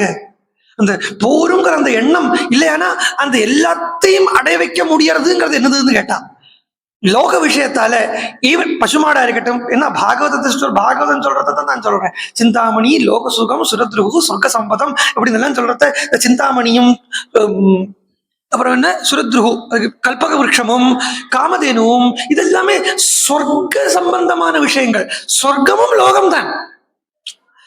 சொர்க்கமும் லோகம் சொல்றத அந்த சொர்க்க லோகத்தில் உள்ள ஒரு வஸ்துவால எல்லாத்தையும் கொடுத்துட முடியாது. பிரதானமா எல்லாத்தையும் கொடுத்துட முடியாது. அவன் வேண்ட எல்லா லௌகிக விஷயத்தையும் கொடுத்துட முடியாது. அப்போ இவர்கிட்ட இருக்கக்கூடிய காமதேனுங்கிறது விஷயம் வேற, பசுமாடு இல்லை. அது பசுமாடா சொல்லுறோம் அப்படி வச்சுங்கோ. அப்போ அது அந்த ஞானி அந்த திருப்தி தான் இவருக்கு ஆசை. அந்த ஞானத்தை எனக்கு கொடுங்கோளேன் அப்படின்னு வந்து நிற்கிறார். யாரு? வசிஷ்டர் கிட்ட விஸ்வாமித்திரர் இந்த ஞானத்தை எனக்கு கொடுங்கோளேன் அப்படிங்கிறத இவர் சுத்தி இவரை பார்க்கிறார். பக்கத்துல இவருடைய 4 பசங்களை வச்சுட்டு இருக்கார். 4 பசங்களை வச்சுட்டு இருக்கார். அதான் அபிமானம் வச்சுட்டு இருக்கார். தன்னுடைய பசங்க தன்னுடைய ராஜ்யம் அப்படிங்கிற அபிமானம் இருக்கு. அவர் சொல்றார், கதையா சொல்றத, இந்த பசுமாட்டை நான் ராஜா இல்லையா, நான் ராஜாவா இருக்கிறதுனாலே நான் ஓட்டிட்டு போறேன், அப்பத்தானே நிறைய பேருக்கு இத பிரயோஜனப்படுத்த முடியும் அப்படின்னு சொல்றார். இதுதான் தப்பு. என்னன்னா பாருங்க, இது ஆத்தியாத்மிகத்தில் அப்படியே கன்வெர்ட் பண்ணி பாருங்க. அவரோ ராஜசீகன். அந்த ராஜசேகனுக்கு இந்த அகம் பிரம்மாஸ்மி தத்துவமசி இத்தியாதி ஞானத்தை கொடுத்தோமானா என்ன பண்ணுவேன்னா வேற ஒன்றும் இல்லை, அடுத்த நாளைக்கே பெரிய பேனர் போட்டு கடை போட்டுருவன். Kundalini awakening, online kundalini awake இல்லை இருக்குது தெரியுமா? குண்டலினி சொல்லிட்டு இருக்கேனே, இந்த பிராணசக்திய இது ஆன்லைன்ல ஏத்தி விடுறாளாம். அப்ளிகேஷன் ஃபார்மா ஏத்தி விடுறதுக்கு ஆன்லைன்ல. இதுதான் ராஜசீகன் கையில. அதாவது எவனுக்குமே அர்ஹதை உள்ளவனுக்கு, பக்குவதை உள்ளவனுக்கு தான் கிடைக்கும். அந்த பக்குவதை இருந்தா தான் அந்த கிடைச்ச ஞானத்தை கொண்டு பிரயோஜனம் உண்டே வழிய, பக்குவதை இல்லாதவனுக்கு அந்த ஞானம் கிடைச்சிடும். ஆனா அது அனுபவத்துல வராது, அது வேற மாதிரி பயன்படுத்திக்கு போயிடும்.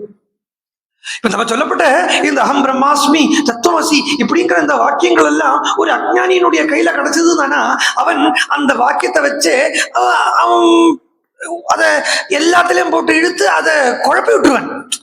அதை மிஸ்யூஸ் பண்ணுவான். தத்துவமசி அகம் பிரம்மாஸ்மின்னு சொல்லியிருக்கு, நானும் பிரம்மம் அதுவும் பிரம்மம் இதுவும் பிரம்மம் அப்படிங்கிறத கள்ளு குடிக்கிறேன், கள்ளு பிரம்மம் தானே அப்படின்னு அதுக்கு போயிடுவான். ஆனா கள்ளு குடிக்கிறேன் கள்ளு பிரம்மம் அப்படிங்கிறவனுக்கிட்ட இந்த ஞானம் விடப்படாது. உண்ணும் சோர் தின்னும் சோர் இல்ல உண்ணும் சோர் தின்னும் பருகும் நீர் தின்னும் வெற்றிலை எல்லாம் கண்ணன் அப்படிங்கிறவர்கிட்ட தான் இந்த ஞானம் போகப்படும். அதுதான் பக்குவதை இந்த பேரு.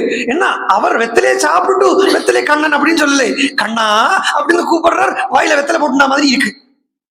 கிருஷ்ணா அப்படிங்கிறார், வயிறு நிறைஞ்சிடுத்து அன்னம் சாப்பிட்டா மாதிரி இருக்கு. கிருஷ்ணா அப்படின்னு சொன்னார். உடனே அவர் ஜலபானம் பண்ண மாதிரி இருக்கு. அப்போ பக்குவதை உள்ளவன் கிட்ட ஞானம் போனாத்தான் அதுக்கு பூர்ணத்துவம் கிடைக்குமே ஒழிய, பக்குவதை இல்லாதவங்க கிட்ட அவிபக்குவ கஷாயானாம் துர்தர்சோயம் குயோகினாம் அப்படின்னு பகவான் கீதையில சொல்ற மாதிரி, பக்குவதை இல்லாதவன் கிட்ட இந்த ஞானம் போயிட்டானா அது பிரயோஜனப்படாதுங்கிறதுனாலேயே அந்த ஞானத்தை வச்சு அவளெல்லாம் விரட்டி விடுறார் விஸ்வாமித்ரர், வசிஷ்டர். அந்த ஞானத்தை வச்சே விரட்டி விடுறார். அவரால் விரட்ட முடியாது, ஏன்னா அவர் தேஷ்கர்மத்தில் இருக்கார். அவருடைய ஞானமே, அவருடைய தபசே இவாள் எல்லாரையும் விரட்டி விடுறது. என்ன பண்றதுன்னா அதுல நிறைய சைன்யம் வந்துதாம், நிறைய அம்பு வில்லு எல்லாம் வந்துதாம். எல்லாம் வால்மீகி பகவான் அப்படி சுந்தரமா சொல்லி விடுறார் கதைய எல்லாம். அந்த ஞானம் அவளை போட்டு துரத்தி விட்டுடுத்து ஒண்ணு. ஆனால் அவருக்கு எந்த அளவுக்கு அந்த மோட்சத்துவம் தீவிரமா இருக்கு அப்படின்னு பார்த்தா, எப்படியாவது வேணும், இந்த ஞானம் வேணும் அப்படிங்கிற அந்த நிலையில தான் விஸ்வாமித்திரர் இருக்கார். எப்படியாவது இந்த ஞானத்தை வாங்கிக்கணுங்கிறத அவர் எதிர போடுறார், எதிர அவர் டிஃபெண்ட் பண்றார். ஆனாலும் ஒரு அஞ்ஞானியனுடைய டிஃபென்ஸ் ஒரு ஞானியனுடைய முன்னாடி எவ்வளவு நேரம் தாக்கு பிடிக்க முடியும்? அப்படி போயிட்டார். அப்பதான் சொல்றார், திக்பலம் க்ஷத்ரிய பலம் பிரம்மதேஜோ பலம் பலம். அரே, இந்த உலகியல் ஞானம் எவ்வளவுதான் இருந்தாலும் அது ஒன்றும் பிரம்மத்தை தெரிஞ்சுக்க முடியாது. பிரம்மம் பிரம்மம் தான். பிரம்ம தேஜஸ் அப்படிங்கிறது பிரம்ம தேஜஸ் தான். பிரம்ம ஜானம்ங்கிறது பிரம்ம ஜானம் தான். என்ன இவ்வளவு நான் கஷ்டப்பட்டு யுத்தம் பண்ணியும் கூட என்னால ஒண்ணுமே பண்ண முடியலை. அவர் ஒரு பேசாம நின்றுட்டு இருக்கார். சொல்றது ஒரு தண்டம் வச்சுட்டு இருக்காரு, கட்டையாட்ட இருக்காருன்னு அர்த்தம். தண்டம்னு சொல்றத கட்டையா சும்மா இருக்கார். அவரால் எப்படி கான்கோர் பண்ண முடியாது? என்னன்னா எல்லாருக்கும் ஏன் கிருஷ்ணனை பிடிக்கிறது அப்படிங்கிறதுக்கு நான் ஹாஸ்யமா ஒரு ரீசன் சொல்லுவேன். கிருஷ்ணன் ரொம்ப பிடிக்கும் எல்லாருக்கும். அது ஏன் அப்படின்னா, அது இந்த கிரகஸ்தாள்கிட்ட தான் கேட்கணும். ஒரு கல்யாணம் பண்ணிட்டே பொண்டாட்டியை வச்சு சமாளிக்க முடிய மாட்டேங்கிறது. ஒரு பொண்டாட்டியை வச்சே சமாளிக்க முடிய மாட்டேங்கிறது. 16,108 கல்யாணத்தை பண்ணிட்டு சிரிச்சுட்டே இருக்கானே, எப்படித்தான் முடியறதோ தெரியலையேங்கிறதுல அதுலதான் முதல்ல ஆகர்ஷணம் கிருஷ்ணன் கிட்ட. ஏதோ வெளிப்படையா ஹாஸ்யமா இருந்தாலும் விஸ்வாமித்திரனையும் வசிஷ்டரையும் பாருங்க, இவ்வளவு சைன்யம் இருக்கு, இவ்வளவு பலம் இருக்கு, இவ்வளவு ஆள்கட்டு இருக்கு, ராஜசீகத்திலே இருக்கேன், என்னால இந்த பிரம்ம அவர் எப்படி இருக்காருன்னா ஒட்டி கட்டைய ஏகஹா அப்படின்னு அவர் இருக்கார். நாஸ்தி கிஞ்சனன்னு ஒத்தையா இருக்கார். ஆனா அவர் முன்னாடி என்னால ஃபைட் பண்ண முடியலையே. திக் பலம் க்ஷத்ரிய பலம். அப்ப என்னுடைய ராஜசீகத்தை நான் பார்த்து திக் சீன் அர்த்தம். திக் அப்படின்னா சி அப்படின்னு இல்லையா? அதான் ராஜசீகத்தாலேயே இல்லாம பண்றது. பாகவதத்துல ஏகாதச ஸ்கந்தம் குணங்களை பத்தி சொல்றத பகவான் சொல்றார். உத்தவா, 3 குணங்கள் இருக்கு. சத்துவம் ரஜஸ் தமைதி பிரகிருதே குணாஸ்தே அப்படின்னு 3 குணங்கள் இருக்கு. அதுல சத்வேன அந்யதமோ ஹன்யாத் சத்துவம் சத்வேன செய்வகி அப்படிங்கிறார். சத்துவகுணத்தால மற்ற 2 குணத்தையும் இல்லாம பண்ணு, சத்துவகுணத்தாலேயே இல்லாம பண்ணு அப்படின்னு சொல்றத அதுல அதுக்கு வழியும் சொல்லித்தரார். எப்படி எது மாதிரி அப்படின்னா, முள்ளால் எடுக்கிற மாதிரி. இப்போ இங்க ஒருத்தனை பார்த்துதான் சீ அப்படின்னு சொன்னேன்னா அது ராஜசீகம் தான். ஆனா விஸ்வாமித்திரர் எதை பார்த்து சீ அப்படின்னு சொன்னாருன்னா அவருடைய ராஜசீக தன்மையை பார்த்து சீன்னு சொன்னார். கொஞ்ச நாள் முன்னாடி நான் ஒரு உதாரணம் சொன்னேன், நீங்கள் இல்ல, நாள் முன்னாடி சொன்னேன். புடவை கட்டிண்டு ஆசை, புடவை கட்டிக்கிறதுக்கு ஆசை, அந்த புடவை கட்டிக்கணும்னு ஆசையை வரத்த அந்த சமயத்துல சிலப்போ ராஜசீக குணத்தை எடுத்துட்டு நல்ல புடவையோ நல்ல வெள்ளிக்கரை வேஷ்டியோ எல்லாம் கட்டிண்டு அந்த ஆசையை தீர்க்கறதுக்கு என்ன பண்ணணும்னு கட்டிண்டு உடனே அதை ஊறிதான் அழுத்து மூலையில போட்டு அதுக்கு மேல 2 எச்ச துப்பி சீ இவ்வளவுதான் அப்படின்னு மனசிட்ட சொல்லிடணும். மனசே இவ்வளவுதான், இதெல்லாம் ரொம்ப இதுக்கு பின்னாடி போகாதே அப்படின்னு. இப்ப நான் சொன்னது ராஜசீகம் தான். அந்த ஆசையை அழிக்கிறதுங்கிறது ராஜசீகம் தான். ஆனா அந்த ராஜசீகத்தாலதான் ராஜசீகத்தை அழிக்க முடியுங்கிறத காட்டினார் விஸ்வாமித்திரர். அந்த ராஜசீக தன்மைக்கு சீன்னு சொல்லி 4 திக்குக்கும் தபஸுக்கு போறார். 4 திசையா பார்த்து தபஸுக்கு போறார். பாருங்கோ, முதல்ல தெற்கு திசைக்கு போனார். எல்லாருடைய லட்சியமும் அதுதான் இருக்கணும். ஆனா அதுக்காக முதல்ல எடுத்த உடனே அகலக்கால வைக்கப்படாது. இங்க ஏன் அவர் தெற்குக்கு போனார் அப்படின்னு பார்த்தா, தெற்குங்கிறது மரணத்தினுடைய திசை. நீங்க நம்ம எல்லாரும் சொல்லுவா இல்லையா, தெக்க பார்த்திருக்கப்படாது, தெக்க பார்த்திருக்கப்படாது, தெக்க பார்த்திருக்கப்படாது அப்படின்னு சொல்லுவா. தெக்க பார்த்திருக்கப்படாதுன்னு சொல்றாளே, ஆனா பெரியவா எல்லாம் தெக்க பார்த்தேதான் உட்கார்ந்து இருக்கா. தட்சிணாமூர்த்தி, போதேந்திர சுவாமிகள், ரங்கநாதன், நம்பெருமாள் தெக்க பார்த்து ஏன் தெக்க பார்த்து உட்கார்ந்து இருக்கா அப்படின்னா, மரணத்தை எதிர்கொண்டு உட்கார்ந்து இருக்கா, மரணத்துக்கு பயம் காட்டின்னு உட்கார்ந்து இருக்கா. மிருத்யுர் விபேதி அப்படின்னு, மிருத்யுர் தாவத பஞ்சமைதி, மிருத்யுர் தாவதி பஞ்சமைதின்னு மிருத்யுவை பயப்படுத்திட்டு உட்கார்ந்து இருக்கா தெக்க பார்த்துண்டு. அப்போ முதல்லயே ஒரு சாதகன் ஏன் தெக்க பார்த்து உட்காரப்படாது, தெக்க பார்த்து உட்காரப்படாதுன்னா, அந்த அந்த ஸ்திதி வந்துடுத்தானா அவனுக்கு அப்புறம் திக்கு தேசம் காலம் கடந்து போயிட்டானா அவனுக்கு எந்த திக்குமே சத்திக் தான், ஏது திசையிலே உட்காரலாம். அப்படி முதல்ல தெக்க பார்த்து போனார். முதல்ல தென் திசையை நோக்கி போறத அங்க காமவசப்பட்டார். கொஞ்சம் விஸ்வாமித்திரர் தபஸ் பண்ணணும் அப்படிங்கிறதுக்காக அபிமான வசப்பட்டார். கொஞ்சம் தபஸ் சம்பாதிச்சார். தபஸ் சம்பாதிச்சுட்டு வர வழியில திசங்குன்னு சரித்திரம் தான் நமக்கு தெரியும். இதுக்குதான் மோகம்னு பேரு. ஒருத்தனுடைய யாராவுடையாவது மோகத்துக்கு நம்ம போய் வழி கொடுத்து நிற்கப்படாது. கட் அண்ட் ரைட்டா இருக்க வேண்டிய இடத்துல கட் அண்ட் ரைட்டா தான் இருக்கணும். இந்த சிம்பத்தி எம்பத்தி பாராட்டப்படாது. நிறைய விஷயத்துல நிறைய பேருக்கு இந்த இரக்கம் பாராட்டி இரக்கம் பார்த்து அழிஞ்சு போறவா உண்டு. அழிஞ்சு போறதுன்னா லௌகிகமா அழிஞ்சா பிரச்சனை இல்லை, அது என்னைக்கு இருந்தாலும் அழிய போறதுதான். ஆத்தியாத்மிக ஸ்திதியிலேருந்து இறங்கிடுது. அது இறக்கம் பார்க்கறது ஏக்கம். தபஸ் பண்ணிட்டு இருக்கார், தபஸ் பண்ணி வச்சிருக்கார். வந்துட்டு இருக்கிறத திருசங்கு வந்தான். அவனுக்கு மோகம். இப்ப நான் போய் நான் அன்னைக்கு சொன்ன மாதிரி இன்னைக்கு நான் அமெரிக்கன் பிரசிடென்ட் ஆகணும் அப்படின்னு சொன்னா நடக்குமா? இதுல நான் ஏதாவது ஒரு ஜோசியன்ட்ட கொண்டு போய் எனக்கு அமெரிக்கன் பிரசிடென்ட் ஆகணும்னு ஆசை இருக்கு, அதுக்கு ஏதாவது பரிகாரம் இருக்கான்னு சொல்லுங்கோன்னு சொன்னா கேட்க போற நாளும் நானும் முட்டாள், அதுக்கு பரிகாரம் பார்க்கிற ஜோசியனும் முட்டாள். அப்போ விஸ்வாமித்திரர் என்ன பண்றார்? இவனுக்கு ஆசை என்னன்னா சொர்க்கத்துக்கு போகணும். வசிஷ்டர்கிட்ட போய் சொன்னான் முதல்ல. ஏன்னா குலகுரு வசிஷ்டர், இந்த திஸ் ஃபெல்லோ திரிசங்கு. சங்கான்னா பயம் அர்த்தம். அவனே சம்சயத்தினுடைய வடிவம். அவனுக்கு மூணு ஸ்திதியிலையும் பயமாத்தான் இருக்கு. அவனுக்கு 3 ஸ்திதியிலையும் பயம் உள்ளவனுக்கு தான் திரிசங்குன்னு பேரு. 3 ஸ்திதின்னா ஜாக்கிரத்திலையும் பயம், சொப்னத்திலையும் பயம், சுஷுப்திலையும் பயம். நான்கிறதே தெரியாத நிலையிலே பயப்பட்டு இருக்கிறவனுக்கு திரிசங்குன்னு பேரு. வசிஷ்டர்கிட்ட போனேன், எனக்கு பயமா இருக்கு, நான் இப்படியே சொர்க்கத்துல உட்கார்ந்துட்டா தேவையிலேயே இருக்குங்க, அதெல்லாம் முடியாதுன்னா. உடனே வேற வாத்தியாரை தேடி போறேன்னு சொல்லிட்டு கிளம்பினான். வேற வாத்தியாரை தேடி போறேன்னு சொல்லிட்டு கிளம்பின உடனே அவ பிள்ளைகளுக்கு எல்லாம் கோபம் வந்துடுத்து. யாரு? இந்த வசிஷ்டருடைய பிள்ளைகளுக்கு எல்லாம் கோபம் வந்து சபிச்சுட்டான். என்னவா சபிச்சா? சண்டாளனா போன்னு சபிச்சான். சாபம் சண்டாளத்துவம் எனக்கு பிராப்தமாகட்டும் சபிச்சான்.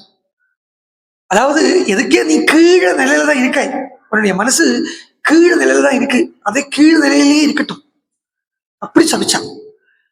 ஆனாலும் அதையும் வச்சுட்டு நேர விஸ்வாமித்திரர்கிட்ட வந்தார். இவர் புது மாப்பிள்ளை. யாரு? விஸ்வாமித்திரர். இன்னைக்கு தான் தபஸ் பண்ணி தெரிஞ்சிருக்காரு. 2 பிரவச்சனம் எல்லாம் கேட்ட உடனே, அதுவும் இந்த வேதாந்த பரமாவோ இல்லாட்டினா இந்த யோக பரமாகவோ பிரவச்சனத்தை எல்லாம் கேட்டுட்டாலே என்ன ஆயிடும்னா, நமக்கு என்னெல்லாமோ அடைஞ்சா மாதிரி எல்லாம் தோணும். நம்மளும் அடைஞ்சிட்டோம் அப்படி. ஆக்சுவலா அடைஞ்சவனுக்கு ஒரு தோணலும் வராது. ஒரு தோணல் தான் எண்ணம். நீங்க நான் இங்கேருந்து 100 நாள் போகிறதுக்குள்ளால நீங்க பாதி மலையாளம் படிச்சிருவீங்க.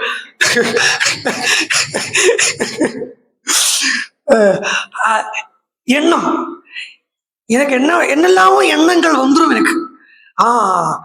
அதாவது சில சமயத்துல நான் நிறைய இந்த ராஜயோகத்தையே சொல்லுவேன் இல்லையா, பாகவதம் சொன்னாலும் சரி, ராமாயணம் சொன்னாலும் சரி, என்ன சொன்னாலும் இந்த ராஜயோகம் கேறி வந்துடும்.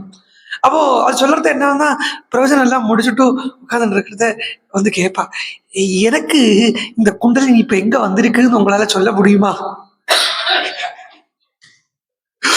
அதாவது அவளுக்கு எங்கேயோ வந்திருக்குன்னு அவளுக்கு சொல்லணும். அது மாதிரி 2 வேதாந்த பிரவச்சனம் எல்லாம் கேட்ட உடனே, ஓ நான் இப்படித்தானே இருக்கேன், நானும் ஞானிதான், இந்த எண்ணம் வரவன் ஞானி இல்லை. அதே மாதிரி இது என்ன எங்க குண்டலினி வந்திருக்கு அப்படின்னு ஸ்டெத்தஸ்கோப் வச்சு பார்க்கவா முடியும்? இல்ல எனக்கு ரொம்ப நாளா இந்த இடத்துல வலி வந்துட்டே இருக்கு, அப்படிதான் கேஸ் ப்ராப்ளம் இருக்கு. எனக்கு ரொம்ப நாளா ஏதோ இந்த ஆக்ஞா சக்கரம் இருக்கிற இடத்துல வலி வந்துட்டே இருக்கு, அப்படிதான் சைனஸ் இருக்கு. இதுதானே ஒழிய அது பிரமை. பாகவதத்துல கிருஷ்ணனுக்கு ஒரு பேரே உண்டு, இந்த பிரமையை இல்லாதாக்குறவன். பிரமாயாக அரி பிரமரி, பிரமர கீதம், சம்சயம் இல்லாம ஆக்கக்கூடிய சுரூபம்னு அர்த்தம். சம்சயம் இல்லாத ஆக்கக்கூடிய சுரூபத்துக்காக வந்த பிரமர கீதம். சோ ஏன் வந்து என்னெல்லாமோ தோணும், விஸ்வாமித்திரர் நினைச்சார், நம்மகிட்ட தான் தபஸ் இருக்கேன், நம்ம பண்ணிடுவோமே அப்படின்னு அந்த மோகத்துக்காக தன்னுடைய வாழ்க்கையை கெடுத்துட்டார். உலக விஷயத்துல மோகத்தை காண்பிச்சு வாழ்க்கையை கொடுத்துட்டார் விஸ்வாமித்திரர். அது அவனை நேர சொர்க்கலோகத்துக்கு சொல்லி விடுறேன்னு சொல்லிட்டு போனா, அங்க இந்திரன் இவனுக்கு பார்த்தார், எனக்கு பக்குவதை எல்லாம் இல்லை சொர்க்கத்துல வந்து உட்கார்றதுக்கு, சொர்க்கத்துல போய் உட்கார்றதுக்கு கூட ஒரு பக்குவதை வேண்டி இருக்கு பாருமா. ஆனா என்ன விஷயம், என்ன ஒரு அத்தியுதம் பாருங்கோ, இந்த லோகங்களுக்கு போனோமானா நிறைய பண்ண வேண்டிய, நிறைய காரியங்களை பண்ண வேண்டி இருக்கு. இந்த லோகத்துல ஒன்னிலேயுமே போய் மாட்டிக்காம இருக்கிறதுக்கு என்ன சுலபம்னா, ஒண்ணுமே பண்ண வேண்டாம் இருக்கு. நீ சும்மா உட்காந்தியா ஒங்கும் போய் மாட்டிக்க மாட்டாய், என்னத்தையாவது பண்ணினியா ஒன்னில சொர்க்கத்துக்கு போவாய், இல்லாட்டனா பிரம்மலோகத்துக்கு போவாய். ஆனா ஜாக்கிரதை, அப்ரம்ம புவனான் லோகான் புனராவர்த்தினோ அர்ஜுனா, பிரம்மலோகம் போனாலும் திருப்பி கீழே வந்தாக வேண்டி இருக்கு. சொல்லிவிட்டா இந்திரன் தடுத்துட்டார், கீழே சொல்லிவிட்டார். இவர் இந்திரனை கோச்சுக்கிறார். இந்திரன் கொஞ்சம் பயந்துட்டார் பாவம் விஸ்வாமித்திரோட, ஏன்னா மரியாதை கொடுக்கக்கூடியவர் இந்திரன், தபஸ் இருக்குங்கிறதுனால. சரி அப்படின்னா அந்நியம் இந்திரம் கரிஷ்யாமிங்கிறார் இவர். இன்னொரு இந்திரனை பண்ணிடுவேன், இவருக்கு பண்ணினாலும் பண்ணிடுவார். ஏன்னா இமேஜினேஷனுக்கு என்ன அந்தம் கிடையாது, இமேஜினேஷனுக்கு எல்லை கிடையாது. நீங்க எவ்வளவு வேணா என்ன வேணா கற்பனை பண்ணிட்டே பண்ணலாம். இப்ப இங்க இந்திரன் உட்கார்ந்து இருக்கான் அப்படின்னு எனக்கு தெரியறது சொல்லிட்டேன்னா அது நம்புறதுக்கு ஒரு 10 பேர் இருப்பா இல்லையா? அதனால அந்த இமேஜினேஷன் கற்பனைக்கு ஒரு அளவு கிடையாது. விஸ்வாமித்திரர் பண்ணாலும் பண்ணிடுவார். அந்த கற்பனையை பண்ணி இந்திரன் சிருஷ்டிக்கிற எல்லாம் பண்ண சொல்லிட்டார். கீழே வல்லை மேலேயும் வல்லை நடுவுல தொங்குறான். என்ன அர்த்தம்னா மந்த பிரகாசம் அர்த்தம், அல்ப பிரகாசம். பூர்ண அஜ்ஞானி ஆனாலும் நிம்மதி இருந்திருக்கும், பூமியிலேயே இருந்திருந்தா அவனுக்கு நிம்மதி இருந்திருக்கும் இல்லையா? அடைய வேண்டிய இடத்துக்கு போய் அடையறதுக்கு என்ன சாதனை பண்ணணுமோ அதை பண்ணிருந்தா இல்லையா, அந்த நைஷ்கர்மத்தில் இருந்தா மேல போயிருப்பன். இது 2ம் கட்டான ஆயிட்டான். மந்த பிரகாசம் இப்ப என்ன எடுத்தோம்னா, இந்த மந்த பிரகாசத்துலதான் கயத்தை பார்த்து பாம்பா தெரியும். பூர்ண பிரகாசத்துல கயரா தான் தெரியும். பிரகாசமே இல்லாம இருக்கக்கூடிய இடத்துல பாம்பும் தெரியாது, கயரும் தெரியாது. இந்த 2ம் கட்டான் இருக்கு இல்லையோ, இதுதான் ரொம்ப ஆபத்து.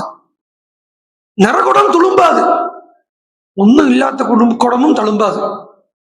இந்த பாதியா இருக்கக்கூடிய குடம் தான் தழும்பும்.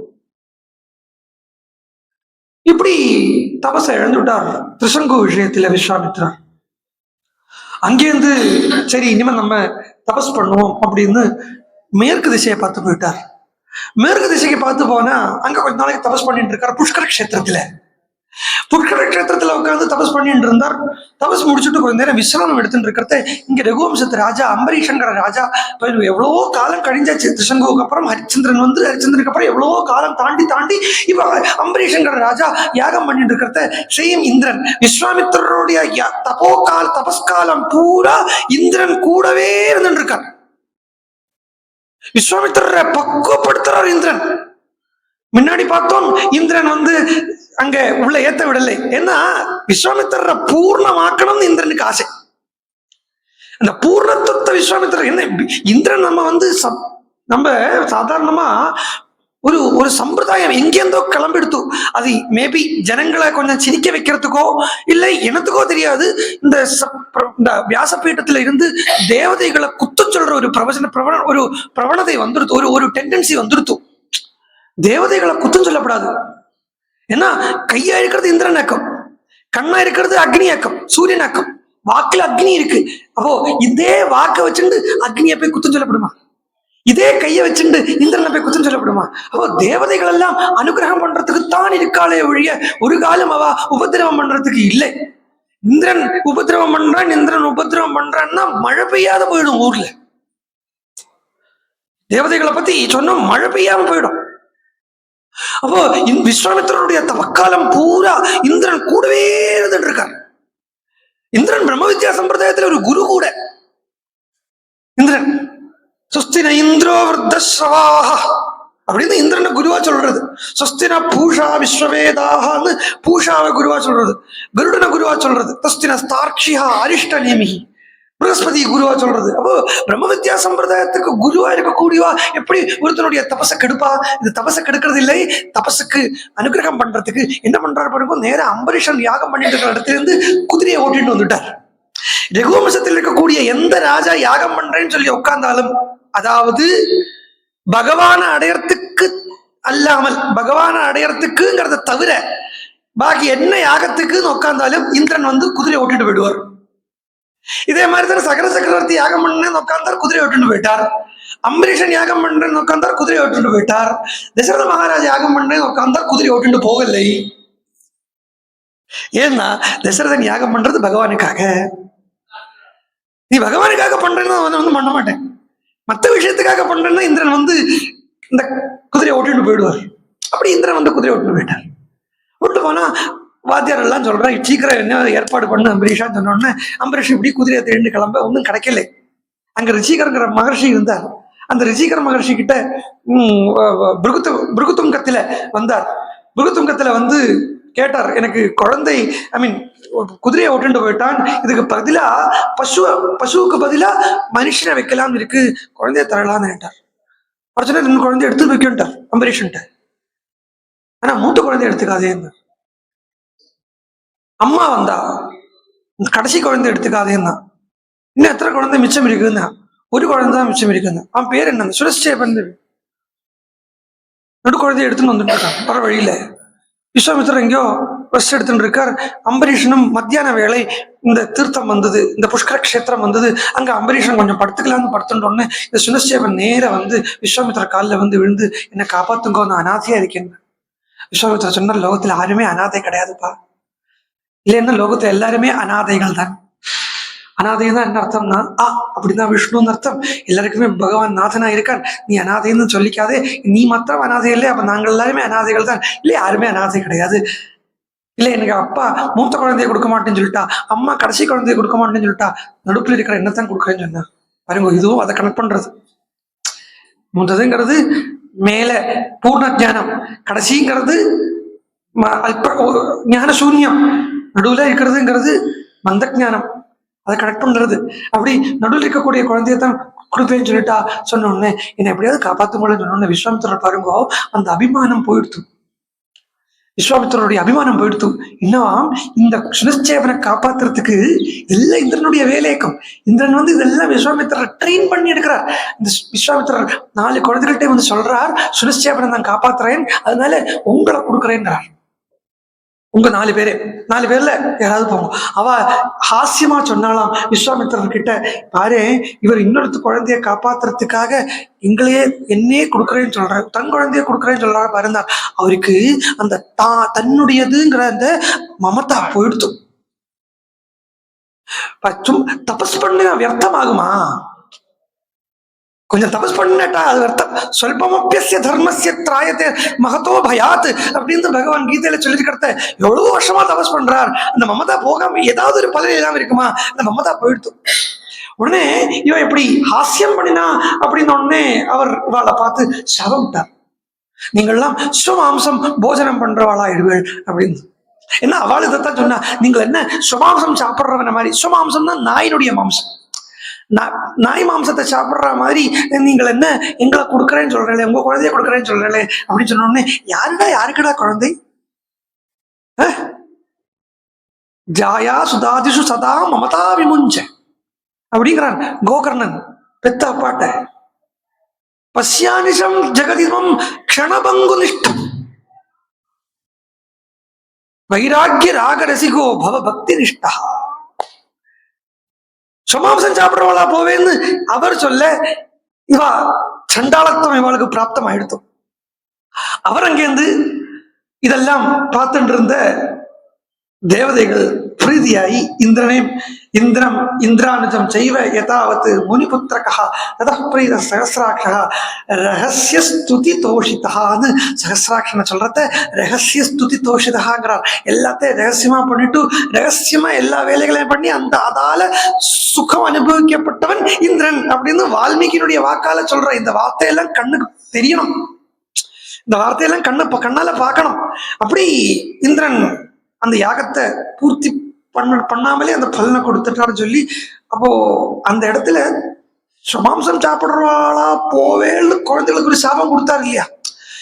அதனாலையும் சரி இந்த சுரஸ்சேபனுக்காக தன்னுடைய தப பலனை இழந்துட்டார். ஏன்னா யாகத்தினுடைய பலனை இந்திரனுக்கு கொடுக்குறேன்னு சொல்லிட்டு சுரஸ்சேவனுக்காக அந்த தன்னுடைய தப பலனை இழந்துட்டாருங்கிற அந்த ஸ்திதியில பশ্চিம தேசத்துல பண்ணின தபசும் எர்த்தமா போயிடுத்து. நேரம் உத்தர தேசத்துக்கு போய் தபஸ் பண்றார். அங்க போய் காமத்துக்கு வசப்பட்டுட்டார். அதுக்கப்புறம் சாபம் கோபம் எல்லாம் வந்தது. காமம் வந்துடுத்துன்னா அது கூடவே கோபம்ங்கிறது பை ப்ராடக்ட் தான். ஆசை அப்படிங்கிற இருக்கிற இடத்துல ரெண்டு பை ப்ராடக்ட் இருக்கும். ரெண்டு பை ப்ராடக்ட்ல ஏதாவது ஒண்ணு வரும். ஒண்ணுல துக்கம் வரும். என்ன எல்லா ஆசையும் அடைய முடியாது இல்லையா. ஆசை அடைய முடியாம இருக்கிறத துக்கம் அப்படிங்கிறது வரலாம், இல்லையானா கோபம் அப்படிங்கிறது மாறலாம். அதனாலேயே கோபத்துக்கு காமானுஜகா அப்படின்னே பேருண்டு. காமத்தினுடைய தம்பி. காமம் எங்க இருக்கோ அங்க கோபம்ங்கிறது சுனிச்சிதம். அப்போ அங்க கோபம் கீபம் எல்லாம் வந்து அதெல்லாம் சாபம் எல்லாம் மாறி அங்கேருந்து நேர கீழ் திசைக்கு போய்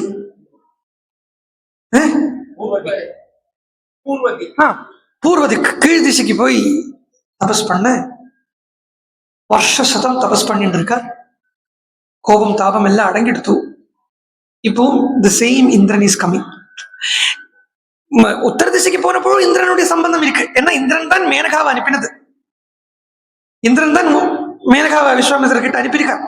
சோ அப்போ இந்திரனுடைய சம்பந்தம் இருக்கு. என்ன இவர்கிட்ட இருந்து அந்த காமங்கிற அந்த எண்ணத்தை நீக்கணுங்கிறதுக்காகவே இந்திரன் பண்ண வேலை இது. அப்ப அடுத்தது கீழ் திசைக்கு போய் தபஸ் பண்றத தபஸ் பண்ணி ரொம்ப நாளைக்கு அப்புறம் நிஷ்டை கலைய யாரோ பக்கத்துல பாயசத்தை கொண்டு வச்சிருக்கா. ரொம்ப நாள் சாப்பிடலாம் அப்படின்னு எடுக்கிறத ஒரு ஏழை பிராமண ரூபத்துல இந்திரனே வந்து பிக்ஷை கேட்கறத கொடுத்துட்டார். கோபத்தையும் ஜெயிச்சார், காமத்தையும் ஜெயிச்சார், பசியை ஜெயிச்சார், தூக்கத்தை ஜெயிச்சார், சாந்தத்தை கைவரிச்சார். சாந்தத்தை கைவரிச்சார்னா சாந்த சுபாவத்துக்குள்ள வந்தார். இப்படி வந்த உடனே எல்லா தேவதைகளும் இப்ப பிரத்யட்சப்பட்டுட்டா. பாருங்கோ, இந்திரனை இங்க என்னமா பாக்குறோம் பார்த்தலா. அதாவது விஸ்வாமித்திரருடைய தபசில ஆரம்பத்திலேருந்து கடைசி வரைக்கும் இந்திரன் கூடவே வந்துட்டு இருக்கார்.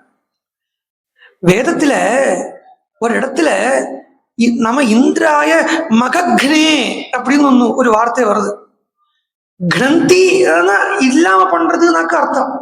மகம்னா யாகம், மகம்னா யாகம்னு அர்த்தம். இந்திரனப்ப ஏன் யாகத்தை இல்லாம பண்றவனே அப்படின்னு கூப்பிடுறாங்கிறது சாயனாச்சாரியர்கள் பாஷ்யத்துல என்ன சொல்றாங்கிறது எனக்கு வேத பாஷ்யத்துல என்ன வருது தெரியலை.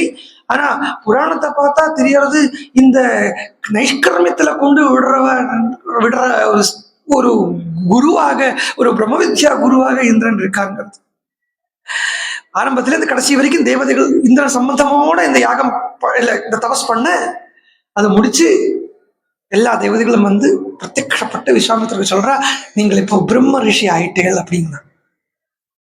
நீங்கள் எல்லாம் சொன்னேன் சந்தோஷம். ஆனா நான் எந்த ரிஷிய பார்த்து எந்த ரிஷியினுடைய ஆனந்தத்தை நான் அனுபவிக்கணும்னு ஆசைப்பட்டேனோ, எந்த ரிஷியினுடைய கிருப்பையால நான் இந்த தபஸ் பண்ணினேனோ, எந்த ரிஷியினுடைய கிருப்பையால நான் இந்த தபஸை பண்ணினேனோ அந்த ரிஷி வந்து எனக்கு ஆசீர்வாதம் பண்ணணும். வசிஷ்டருக்கு விஸ்வாமித்திற்கு சண்டையெல்லாம் கிடையாது.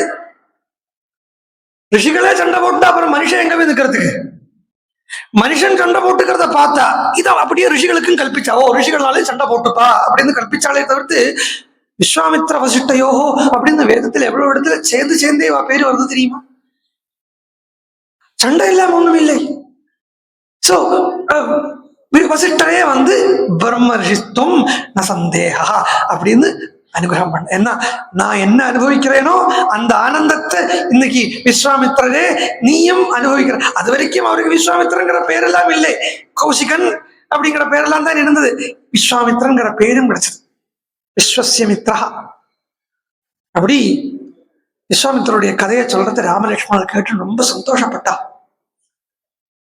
உடனே வில்ல எடுத்துட்டு வர சொன்னார் விஸ்வாமித்திரர். பெரிய புட்டியில வில்ல கொண்டு வரா. வில்ல கொண்டு பார்த்தா 500 பேரால இழுத்துண்டு வரப்பட்ட புட்டியா. சொல்றார் ராமர் பார்த்தார், இதுக்குத்தான் பூஜை, நாளைக்கு வில்ல ஒடிக்கணும் அப்படி எல்லாம் சொல்லி வச்சுட்டு இன்னைக்கு அவளுக்கு தங்கறதுக்கு ஒரு இடம் கொடுத்து வைக்கிறான். அந்த தங்கறதுக்கு உண்டான இடத்துக்கு ஸ்ரீ ராமலட்சுமணால் போறான். ராமலட்சுமணால் தங்கறதுக்கு உண்டான இடத்துக்கு போற வழியில ஒரு கன்னியாமட்டம். இது கம்பன் சொல்றதும் துளசி சொல்றதும் ஆக இதுக்கு இந்த சீதா கல்யாணம். பாக்குறா, கன்னியா மாடம் வழியாக தெரு வழியாக போகிறச்ச அங்க ஒரு கன்னியா மாடம். அந்த கன்னியா மாடத்தில மேல சீதை நிக்கிறா, தாழ ராமன் நடந்து போறார். மேல நிக்கிற சீதைய கீழே இருக்கக்கூடிய ராமன் பார்த்தார், கீழே நடக்கக்கூடிய ராமனை மேல இருக்கக்கூடிய சீதை பார்த்தா. இவ 2 பேரும் பார்த்துண்டா. இந்த பார்த்தார் எப்படி பார்க்க முடிஞ்சது அப்படின்னு கேட்டா, அது என்னவா ராமன் சீதைய அனுபவிச்சார் அப்படிங்கிறதுக்கு கம்பன் சொல்றார், பொன்னின் சோதி போதினின் நாற்றம் புலிவே போல் தென்னும் தேனின் தீம் சுவை செஞ்சோர் கவியின் தம் கன்னிமாடத்து உம்பரின் மேமாடே களிபேடோடு அன்னமாடும் முந்துரை கண்டு அங்கு அயல் நின்றாரே. கன்னிமாடத்துல பாக்குறத 4 உபமையை கொடுக்கறான். எப்படி இருக்கா சீதைன்னு ராமனுடைய மனசுல தோன்றதாம். பொன்னின் சோதி, நல்ல சுவர்ண நிறத்தில் இருக்கா. பார்க்கறதுக்கு சுவர்ண நிறத்தில் இருக்கா. போதனின் நாற்றம், நல்ல குலாப் ரோஸ் இருக்கு இல்லையா, தாமரை பூ ரோஸ், இதனுடைய கந்தம் எப்படி இருக்குமோ அது மாதிரி கிராணத்தை வச்சு சீதை எடை போடுறார். ஜோதி என்ன பார்வையை வச்சு சீதையை பார்க்கிறார். பொலிவே போல் தென்னும் தேனும் தீம் சுவை, நல்ல தேன். அமாவாசை என்னைக்கு அறுவடை பண்ணின தேனை பிரதம என்னைக்கு சாப்பிட்டா எப்படி இருக்குமோ அது மாதிரி அப்படி இருக்கா. கேரளாத்துல இந்த சக்க பிரதமன் ஒரு பாயசம் பண்ணுவோம். சக்கன்னா பலாப்பழம். இந்த பலாப்பழத்தை வச்சுட்டு ஒரு பாயசம் பண்ணுவா. சர்க்கரை எல்லாம் போட்டு பால் விடணும். பால் விடுறத இந்த என்ன இங்க என்ன ஆவின் பால் தானே, இங்க ஆவின் பால் எல்லாம் வாங்கி விடக்கூடாது, தேங்காய் பாலை விடணும். தேங்காய் பாலுமே மேகியினுடைய தேங்காய் பாலை வாங்கி கலந்து விடக்கூடாது. தேங்காயை துருவி அதை வச்சு அரைச்சு அதை 1ஆம் பால் எடுத்து 2ஆம் பால் எடுத்து 3ஆவது பாலுக்கு போகக்கூடாது. அப்படி இருக்கிறத அந்த பாயசம் அப்படியே குறுகி குறுகி குறுகி குறுகி 10 வீட்டுக்கு வாசனை போகும். கேக்குறதா பின்னாடி? பாயசத்தை பத்தி சொல்றேன், அதனாலயாவது கேட்கறதா. அப்போ அந்த மாதிரி அப்படி இருக்கா, அப்படி இருக்கா. ருச்சியை வச்சு பார்த்தா. அப்புறம் சொல்றார், செஞ்சொற்கவி இன்பம். நல்ல கவிதை, நல்ல காவியம் பண்ணக்கூடிய கவிகளுடைய அந்த கவிதை கேட்கறதுக்கு எவ்வளவு இன்பமா இருக்குமோ, இது மாதிரி இருக்காளாம் சீதையினார். எவ்வளவு சொன்னேன் நான், பார்வையால சொன்னேன், காதால சொன்னேன், வாய்க்கு ருச்சியால சொன்னேன், அப்புறம் மூக்கு நுகுரும்படியாக இருக்கிறதுக்கு வச்சு சொன்னேன், சப்தம் ஸ்பர்ஷம், சப்தம் ரூபம் ரசம் கந்தம் சொன்னேன்.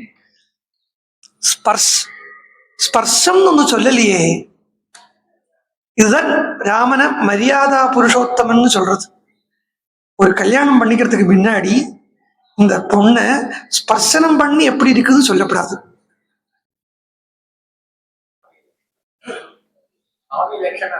ஆமா, அப்படி சொல்லி அதுக்குதான்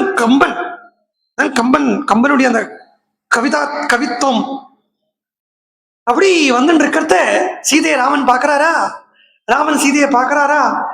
எண்ணறு நலத்தினாள் இணையாள் நின்றொழி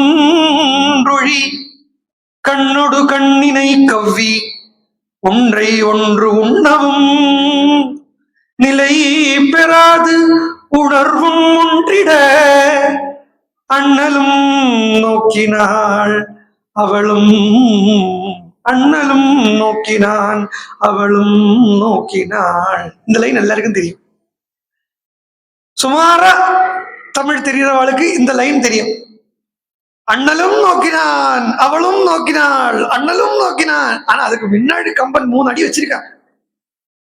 அந்த 3 அடி எப்படி இருக்குன்னா, எண்ணறு நலத்தினாள், எண்ணமே இல்லாம நிற்கலாம். எண்ணம் இல்லைன்னா எந்த தப்பான எண்ணமும் இல்லாமலான ஒரு பார்வை. அந்த எந்த தப்பான எண்ணமும் இல்லாத அந்த பார்வை எப்படி இருக்கும் அப்படின்னு கேட்டா, அந்த பார்வையும் போது கண்ணு வேற எதையுமே பார்க்காது, கண்ணை பார்க்கும். கண்ணை பார்த்து, என் கண்ணை பார்த்து பேசுடா அப்படின்னு சொல்லுவா. ஏன்னா தப்பான எண்ணம் இல்லாம உண்மையான எண்ணம் இருக்கக்கூடிய வேளையில கண்ணை பார்த்து பேசும். உண்மை வரலையானா கண்ணு வேற எங்கேயாவது பார்க்கும். இங்க சொல்றார், கண்ணோடு கண்ணினை கவ்வி. கண்ணோடு கண்ணு கவ்வித்தான். இந்த 2 கண்ணோடு கண்ணு கவ்வின உடனே அவளுக்கு அந்த கண்ணு வழியாகவே ஹிருதயம் பரஸ்பரம் டிரான்ஸ்பர் ஆயிடுத்தாம். உணர்வு ஒன்றிட அண்ணலும் நோக்கினாள் அவனும் நோக்கினாள். அப்படி பாக்குறா சீதை மாடியிலேருந்து ராமனை பாக்குறா. ராமன் கீழேந்து சீதையை பாக்குறார். இது உல்டாவா இருந்தா நடந்திருக்காதுன்னா, இது உல்டாவா இருந்தா நடந்திருக்காது. ஏன் நடந்திருக்காதுன்னு கேட்டா, சீதை ஒரு கால் கீழே இருந்து ராமன் ஒரு கால் உபரிக்கைக்கு மேல இருந்தா ராமனும் சீதையை பார்த்திருக்க மாட்டான், சீதையும் ராமனை பார்த்திருக்க மாட்டாள். ஏன்னா ராமன் வீர புருஷன், புருஷோத்தமன். அதனாலேயே பூமியை பார்க்க மாட்டான், நிமிர்ந்து பார்த்து வானத்தை பார்த்து நடந்து போவான்.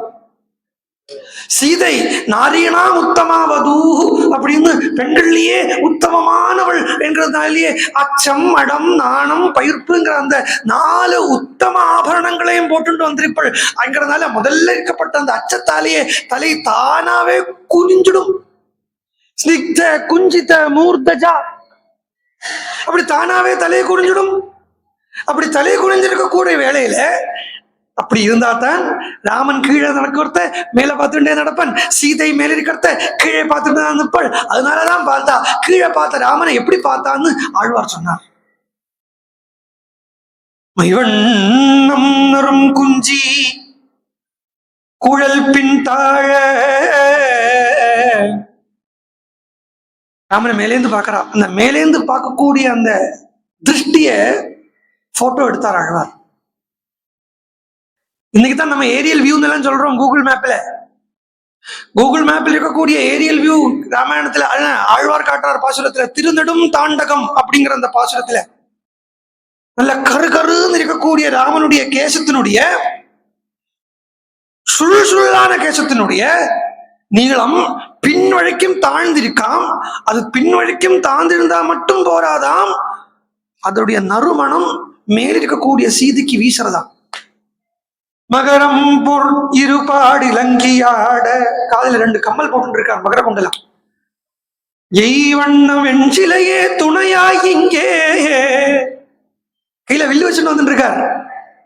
இந்த வில்லு ஏன் வச்சுட்டு வந்துட்டு இருக்காருன்னா, கிருஷ்ணனும் கையில புல்லாங்குள்ள வச்சுட்டே தான் நடப்பன், ராமனும் கையில வில்ல வச்சுட்டே தான் நடக்கிறார். ஏன்னா இதுதான் சீதைக்கும் ராதைக்கும் கோபிகைகளுக்கும் குருவா இருக்கு. சீதை கோபிகைகளுக்கும் ராதைக்கும் எப்படி வேணு குருவா இருக்கோ அதே மாதிரி சீதைக்கு இந்த வில்லு குருவா இருக்குங்கிறதுனாலே ராமன் வில்ல காட்டி காட்டி காட்டி நடக்கிறார். வண்ணம் என் சிலையே துணையாய் இங்கே இருவராய் வந்தார் என் முன்னே நின்றார். காலை பார்த்தா கைய பார்த்தா பூரா பார்த்து சொல்றா, எல்லாமே தாமரை மயமா இருக்கு. நானும் ஒரு தாமரை தான் இல்லையா, என்ன அவர் கூட்டிட்டு போகப்படாதா அப்படின்னு சீதை இங்கேருந்து ராமனுக்காக ஏங்க, ராமன் அங்கேருந்து சீதைக்காக ஏங்குறார். ராமன் அன்னைக்கு ராத்திரி இவ தங்க வேண்டிய இடத்துல போய் விசிராந்தி எடுத்துட்டார். விசிராந்தி எடுத்துக்கிட்ட விஸ்வாமித்திரருக்கு காலு அமுத்தி கொடுக்கிறார். கால் அமுத்தி கொடுத்துட்டு விஸ்வாமித்திரருக்கு ராமர் கால அமுத்தி கொடுக்க ராமருக்கு லக்ஷ்மணன் பாத சேவை பண்ணிட்டு இருக்கார். இதை பார்த்தார் விஸ்வாமித்திரன். அண்ணா தூங்கினார். தம்பியோட கூட ராமர் கிளம்பினார். லக்ஷ்மணா வாடா, சத்த வெளியில போயிட்டு வரலாம்டா, எனக்கு என்னவோ மாதிரி இருக்குடா, எனக்கு பயமா இருக்குடா. ராமனுக்கு போய் பயமா? ஆமா, என்ன பயம் அப்படிங்கறத நேற்று ஒரு காவியம் பண்ணினேன்னு சொன்னேன் இல்லையா, அதுல ஒரு கீர்த்தனத்துல சொல்லியிருக்கேன். ராமர் ராத்திரி பூரா யோசிக்கிறார்.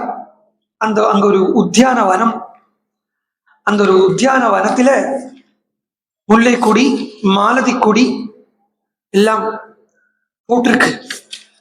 அந்த குஞ்சத்துல வந்து ராமன் நடந்துட்டே யோசிக்கிறார். மம பிராணகாந்தே மம மோதவர்த்தினி ஜானகி ஸ்ருணு மம ஹிருதயம். ஏ ஜானகி, பிராணகாந்தே, என்னுடைய ஹிருதயத்தை கேள். ஏன்னா நான் சொல்றத வார்த்தையை கீழே சொல்லலை. வார்த்தையில ராமனுக்கு ஒரு சொல் ஒரு வில் தான், எல்லாம் சரிதான். ஆனாலும் இங்க ஹிருதயம் தானே இவ கை மாறிட்டு இருக்கா. அதனால சீதையிட்ட சொல்றத ஸ்ருணு மம ஹிருதயம், என்னுடைய ஹிருதய துடிப்ப கேளு. என்னத்துக்கு துடிக்கிறதுன்னா உனக்காக துடிக்கிறது. ஆனா நாளைக்கு நீ மாலை போடுறதுக்குன்னு வரத்த நான் எப்படி இருப்பேன்னு தெரியுமா? நிரபேக்ஷம் இவ சம்பர்த்தயாமி, நான் நிரபேட்சனாக இருப்பேன், அபேட்சை இல்லாதவனை போல் இருப்பேன். மா குரு மம பிரதி கோபம், எங்கிட்ட கோச்சுக்காதே. ஆனா எங்கிட்ட கோச்சுக்காம நீ என்ன பண்ணணும்னா, இதெல்லாம் ராமன் ராத்திரி பயந்துட்டு சிந்தனை பண்றான். மதஹம் சமிவ ஏஹி மம வசம் தேஹி தவ கரமாலா. ஒரு மத்த ஹம்சம் எப்படி நடந்து வருமோ அது மாதிரி நீ என்கிட்ட நடந்து வந்து நீ உன்னுடைய மாலையை தரணும். அப்ப நான் என்ன சொல்லுவேன், எங்க அப்பா என்ன சொல்றாலோ அதன்படித்தான் நான் கல்யாணம் பண்ணிப்பேன் அப்படின்னு சொல்லுவேன். அதை கேட்டு நீ கோச்சுக்கப்படாது. ஏன்னா அந்த இடத்துல நான் என்ன பண்றேன் தெரியுமா? பிரதர்ஷயாமி. இந்த அவதாரமே என்ன அவதாரம்னா கம்பீர அவதாரம், காம்பீரியத்தை காட்டுறதுக்கு உண்டான அவதாரம். அதனால பிரதர்ஷயாமி மம கில காம்பீரியம். என் விருத்தியாளுக்கெல்லாம் இதுதான் சந்தோஷம். ராமன் இது இழிச்சவாயாட்ட இழிச்சுண்டு சீதை மாலை போட வராளோ பார்த்துட்டு இருக்கிறதுல என்னுடைய விருத்தியாளுக்கு ஆனந்தம் கிடையாது. அதனால என்னுடைய விருத்தியாளுக்கு என்ன ஆனந்தமோ அதுதான் நம்ம பண்ணணும். பிரதர்ஷயாமி மம கில காம்பீரியம் விருத்தியானந்தவர்தனம். இந்த விருச்சனுக்கு ஆனந்தத்தை கொடுக்கக்கூடியதான அந்த அதை நான் கம்பீரத்தை காட்டுவேன், ஆனா நீ தப்பா எடுத்துக்கப்படாதுன்னு சொல்றத இந்த இடத்துல சீதை தன்னுடைய தோழிகளை அனுப்பி விடுறான். அதுல ஒரு தோழி, சீதைக்கு உற்ற தோழி, முதல்ல மனசை அனுப்பி விட்டு பார்த்தா மனசு ராமன் கிட்டே இருந்துட்டு திருப்பி வரல.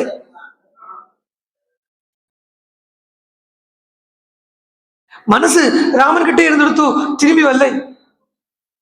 அத இன்னும் என்ன அனுப்பி விடலாம் பார்த்தா தன்னுடைய ஒரு தோழியை பார்த்து, தோழி நீயாவது ராமன் கிட்ட போயிட்டு என்ன பண்ணிட்டு இருக்கான்னு சொல்லிடுவியா என்கிட்ட தான் சொல்றேன். அவ வந்தா, அவ வந்து பார்த்தா என்ன பண்ணிட்டு இருக்கான் ராமன் சொல்றா, மந்தகமனகா மஞ்சுள சரணகா. ராமன் முள்ள நடக்கிறார்டி. மல்லிகா குஞ்சே பர்யயதி. இந்த மல்லிகா குஞ்சத்துல அந்தண்ட இந்தண்ட ராத்திரியில தூக்கம் வராம நடந்துட்டு இருக்கார் ராமர். மன்மத ஜனகா. எப்படி இருக்காருன்னா அப்படி அழகா இருக்கார். அவருடைய முகத்திலிருந்து மன்மதன் வந்திருக்காரோன்னு தோணுறது, அப்படி அழகா இருக்கார். மரகத விபவா. நல்ல மரகத நிறத்தில் இருக்கார். மனமோகனாங்ககா முஹ்யதி. அவரே சுயம் மோகிச்சு போயிருக்காரு. யார்கிட்ட? உங்ககிட்ட. சந்திரனை பாக்குறார். என்ன பண்ணு வேணும் என்ன, சீதையை மாடியில உபரிகையில பார்த்தாரு இல்லையா, உபரிகையில சீதையை பார்த்தோங்கிற ஞாபகத்துல மேல பாக்குறார். மேல பாக்குறத சீதை இல்லை, சந்திரன் இருக்கு. ஆனா சந்திரனை பார்த்தாலே அவருக்கு என்ன தெரியுமா, சந்திர தர்ஷனே தவ முகம் ஸ்மரதி. சந்திர தரிசனம் பண்றது உன்னுடைய முகத்தை நினைச்சுக்கிறார். சந்தன சர்ச்சித நீல சுகந்த சல சல துவனித. அவர் நடந்துட்டே இருக்கிறத எப்படி இன்னும் சொல்லணும் இல்லையா, ஜல ஜல ஜல ஜல. அவருடைய நூபுரன் ஜொலிக்கிறதுக்கு தோழி சீதே அப்படின்னு தோழி வந்து சொல்றான். ஜல ஜல துவனித நூபுர சரணகா. எங்க நடக்கிறாருந்தா, கடைசியில எங்க வந்து நடக்கிறாருந்தா, சலயதி சலயதி விருத்திய ஹிருதயே. நடந்துட்டு இருக்கார். சீதையை அடைவேணும், சீதையை அடைவேணும் ராமர். அப்படி நடக்கிறத என்ன சொல்றாராம், சீதை மேல நாம சங்கீர்த்தனம் பாடுறார் ராமர். சீதே ஜனகாத்ம ஜே தேவி. ஆக்சுவலி இந்த ராகம் வந்து சங்கீதம் தெரிஞ்சவாளுக்கு தெரியும். இந்த ராகத்துக்கு ராமப்பிரியான்னு பேரு. இந்த ராகத்துக்கே ராமப்பிரியா. ராமர் உட்காந்து சீதை மேல நாம சங்கீர்த்தனம் பண்றார். சசிவதனே சுபகரணே. இப்படி இப்படி பாடி பாடி பாடி பாடியே தள்ளி விட்டுட்டார். காலம்பரா எடுத்து வில்ல கொண்டு வந்துட்டா, சீதையை கொண்டு வந்துட்டா. வில்லும் வந்தாச்சு, இல்லும் வந்தாச்சு. சொல்லுக்காக வெயிட் பண்ணிட்டு இருக்கா. வில்லு வந்துடுத்தோ, சீதையை கொண்டு வந்தோடனே இல்லும் வந்துடுத்தோ. விஸ்வாமித்திரனுடைய சொல்லுக்காக வெயிட் பண்ணிட்டு இருக்கார். விஸ்வாமித்திரர் சொன்னார், வத்சாராமா தனுஹு பஷ்ய இதி ராகவம் அப்ரவீத். வால்மீகி வியாகரணம் தெரியாதவர் இல்லை வால்மீகி. வால்மீகியினுடைய வியாகரணம் தனி வியாகரணம், வால்மீகி வியாகரணம்.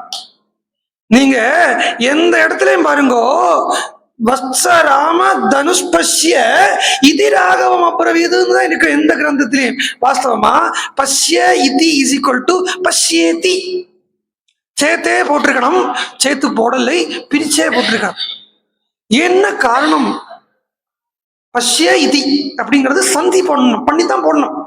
சந்தி பண்ணாம போட்டா தோஷம், வியாகரணப்படி தோஷம். பாதஞ்சலி வியாகரணப்படி தோஷம். ஏன் சந்தி பண்ணாம போட்டிருக்காருன்னா வால்மீகியினுடைய தனி வியாகரணம். வால்மீகியினுடைய தனி வியாகரணத்துல என்னன்னா அது வால்மீகிக்கு மாத்திரம் தான் தெரியும். இல்ல அது வால்மீகியினுடைய கிருபை இருந்தா தான் புரியும். இங்க ஏன் பிரிச்சு போட்டிருக்கார் அப்படின்னு பார்த்தா, வரக்கூடிய சிச்சுவேஷன் சீக்வன்ஸ முன்னாடியே சொல்லக்கூடிய கவி வால்மீகி. கவி கிராந்த தரிசனேன்னு சொல்றது, முன்கூட்டியே தெரியக்கூடியவன், எல்லாம் கடந்த தரிசனம் உள்ளவன் கவி. அதனாலேயே இப்ப வில்லு உடைய போறது அப்படிங்கறதுனாலயே சொல்லியே உடைச்சு போட்டுட்டார். பஷ்ய இத்தின்னு போட்டிருக்கிறது சொல்லி உடைச்சு தானே போட்டிருக்கார், விச்சேதம் பண்ணி தானே போட்டிருக்கார். வில்லு உடைய போறது அப்படிங்கறத காட்டுறதுக்கு விஸ்வாமித்திரருடைய வாயிலிருந்து வந்த சொல்லி உடைச்சு போட்டிருக்கார். உற்சா ராமா தனுஷ் பஷ்ய இதி ராகவம் அப்ரவீத். இப்படி ராகவன் கிட்ட சொன்னார், ராமன் கிட்ட சொன்னார். ஒருத்தன் கிட்ட தான் சொன்னார், 2 பேர்கிட்ட சொல்லலை. ஏன்னா வத்சா ராமா தனுஷ் பஷ்ய இதி லக்ஷ்மணம் அப்ரவீது வத்சா லக்ஷ்மணா தனு பசியேதி ராகவம் அப்ரவீது. ராமன் தான் சொல்றார், ராமா இல்ல பாருங்க. ஜனகன் அங்க அதுக்குள்ளால பகலம் கூட்ட ஆரம்பிச்சுட்டார். இன்னும் நிறைய பேர் ஆயிரக்கணக்கான பேர் பார்த்துட்டே போயிட்டா. துளசிதாசனுடைய பாவம் இது. கேட்கிறார் ஜனகன், இந்த லோகத்துல ஆண்மைங்கிறதே போயிடுத்தா, எழுந்துடுத்தா? உடனே லக்ஷ்மணன் அங்கிருந்து கோச்சுண்டு துள்ளி எழுந்திருந்தாராம். ஓய் ஜனகா, என்ன கேட்டாய்? இந்த லக்ஷ்மணன் இங்க இருக்கிறத அப்படி கேட்கட்டியா? இந்த லக்ஷ்மணனே ஒடிப்பேன் பாருங்க. ராமன் உடனே, லக்ஷ்மணன் இங்க வா, உட்காரு உட்காரு, கெடுத்து விட்டுடாது. அதே அப்புறம் கதையே மாறி போயிடும்டா, வெயிட் பண்ணு, இது எனக்கு வந்திருக்கிற பால், வெயிட் பண்ணு அப்படின்னு லக்ஷ்மணன் ராமன் பிடிச்சு லக்ஷ்மணன் உட்காந்துட்டு தான் எழுந்திருக்கிறார். எழுந்திருந்து அந்த தனுஷை ஒரு பிரதட்சணம் பண்ணி, சீதை தனுசுக்கிட்ட ஏற்கனவே சொல்லி வச்சிருக்கா, கார்முகமே நீ ராவனுடைய காது வரைக்கும் போவாய், ஏன்னா இப்படி எடுக்கிறத காதுக்கு போயிடுவலை கார்முகம். உடனே அந்த ராமனுடைய அந்த ஜியாகோஷம் ஒண்ணு பண்ணுவா இல்லையா, அந்த ஜியாகோஷம் சீதான்னு பண்ணி விட்டுடுன்னு சொல்லியிருக்கான். சீதை அப்படின்னு சொல்லி விட்டுடும் அப்படின்னு சீதை சொல்லிருக்கா, குரு இல்லையா? அதனால ராமன் தனுஷ் எடுத்தார்.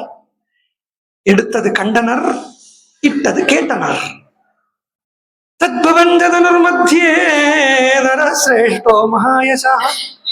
தனுசு உடஞ்செடுத்து சொன்ன உடனே திரிபுவனத்துக்கும் சுத்தம் போச்சான். இது என்ன நடந்ததுன்னு கிருத்தன சொல்றேன். என்னத்தை உடைச்சாருன்னா, சர்வ சந்தேகான் பஞ்சதி ராகவகா.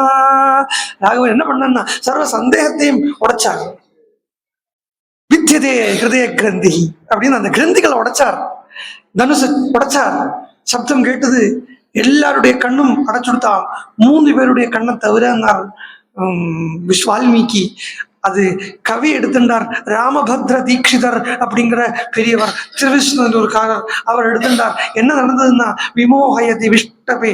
இங்க என்ன நடந்ததுன்னா, எல்லாருக்கும் விமோகயதி திரிவிஷ்டபே, 3 லோகத்தில் இருக்கக்கூடிய ஜனங்களுடைய எல்லாரையும் விமோகம் பண்ணிட்டு கண்ணை மூட வச்சது.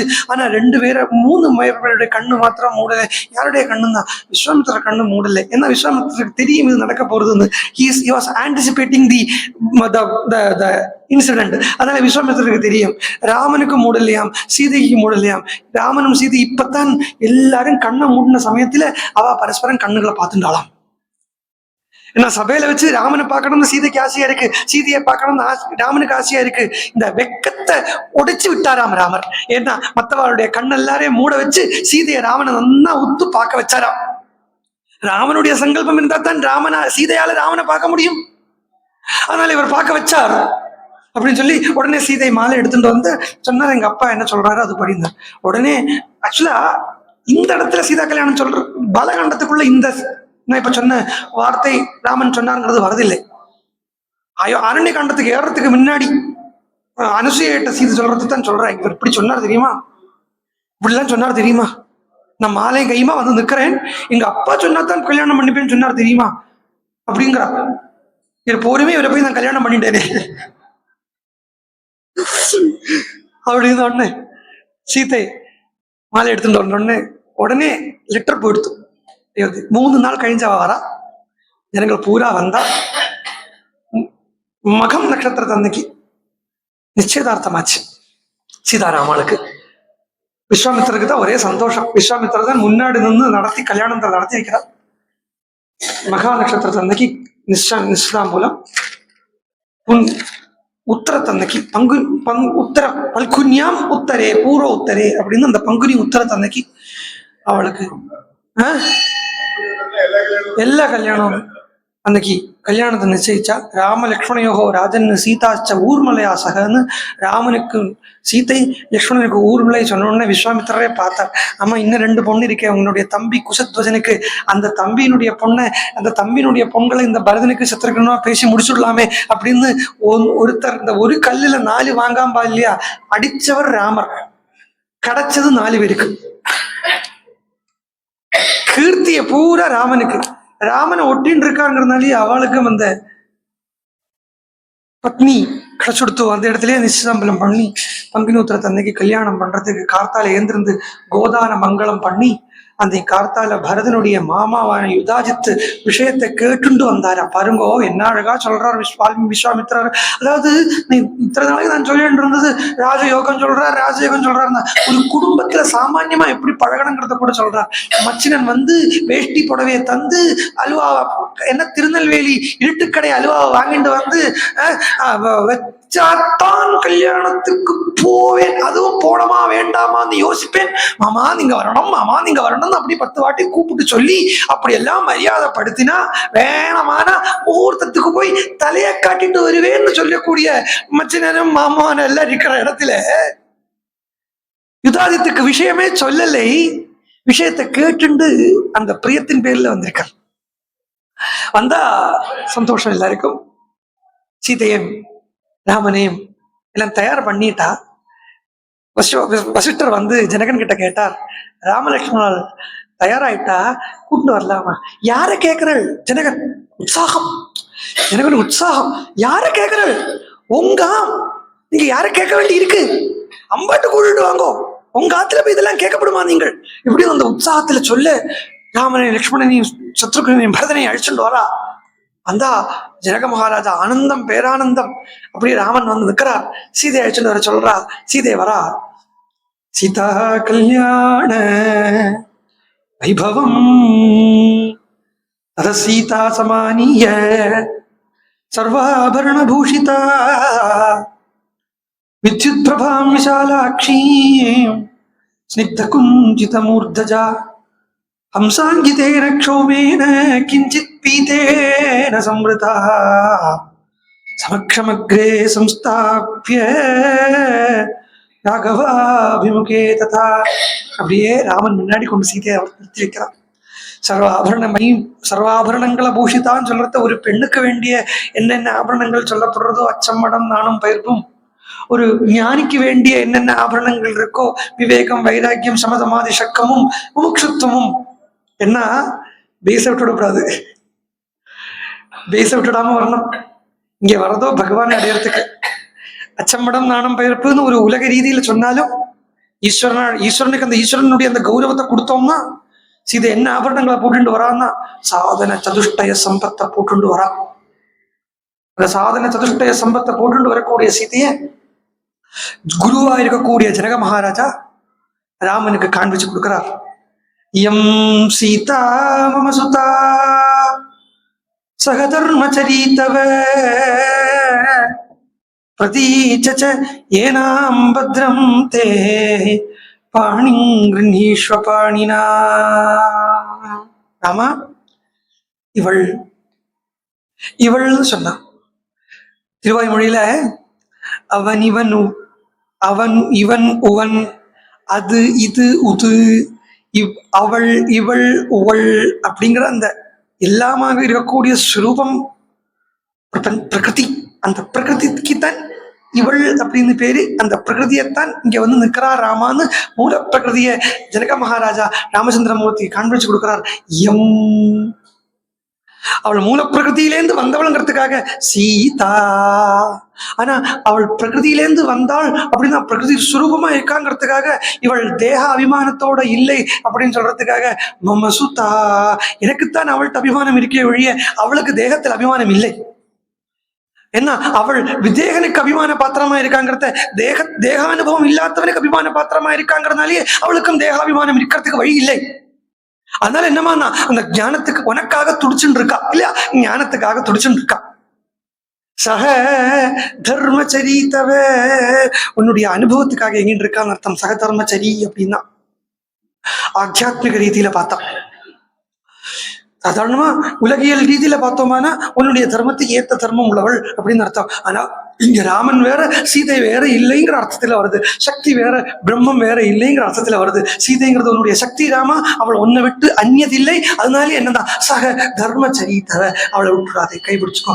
பிரதீச்ச ஏனாம் பத்ரம் தே பாணிங்கிறீஸ்வ பாணினா பதிவிரதா மகாபாகா சாயேவானுகதா ததா இத்தியுக்த பிராக்ஷபத்ராச்ச மந்திரபூதம் ஜலம் ததா அப்படின்னு ராஜா ஜனகன் அப்படியே சீதையை ராமன் கையில பிடிச்சு கொடுக்க, லக்ஷ்மணன் கையில ஊர்மிளாவை பிடிச்சு கொடுக்க, பரதன் கையில மாண்டவியை பிடிச்சு கொடுக்க, பிடிச்சு கொடுக்கல பிடிச்சுக்கோன்னு சொல்ல, சத்ருக்னன் கையில சுதகீர்த்தியை பிடிச்சுக்கோன்னு சொல்ல, ஜனகன் இங்கேயே நின்று ஜனகன் இப்ப சொல்றார் கௌசல்யானந்தவர்தனம்.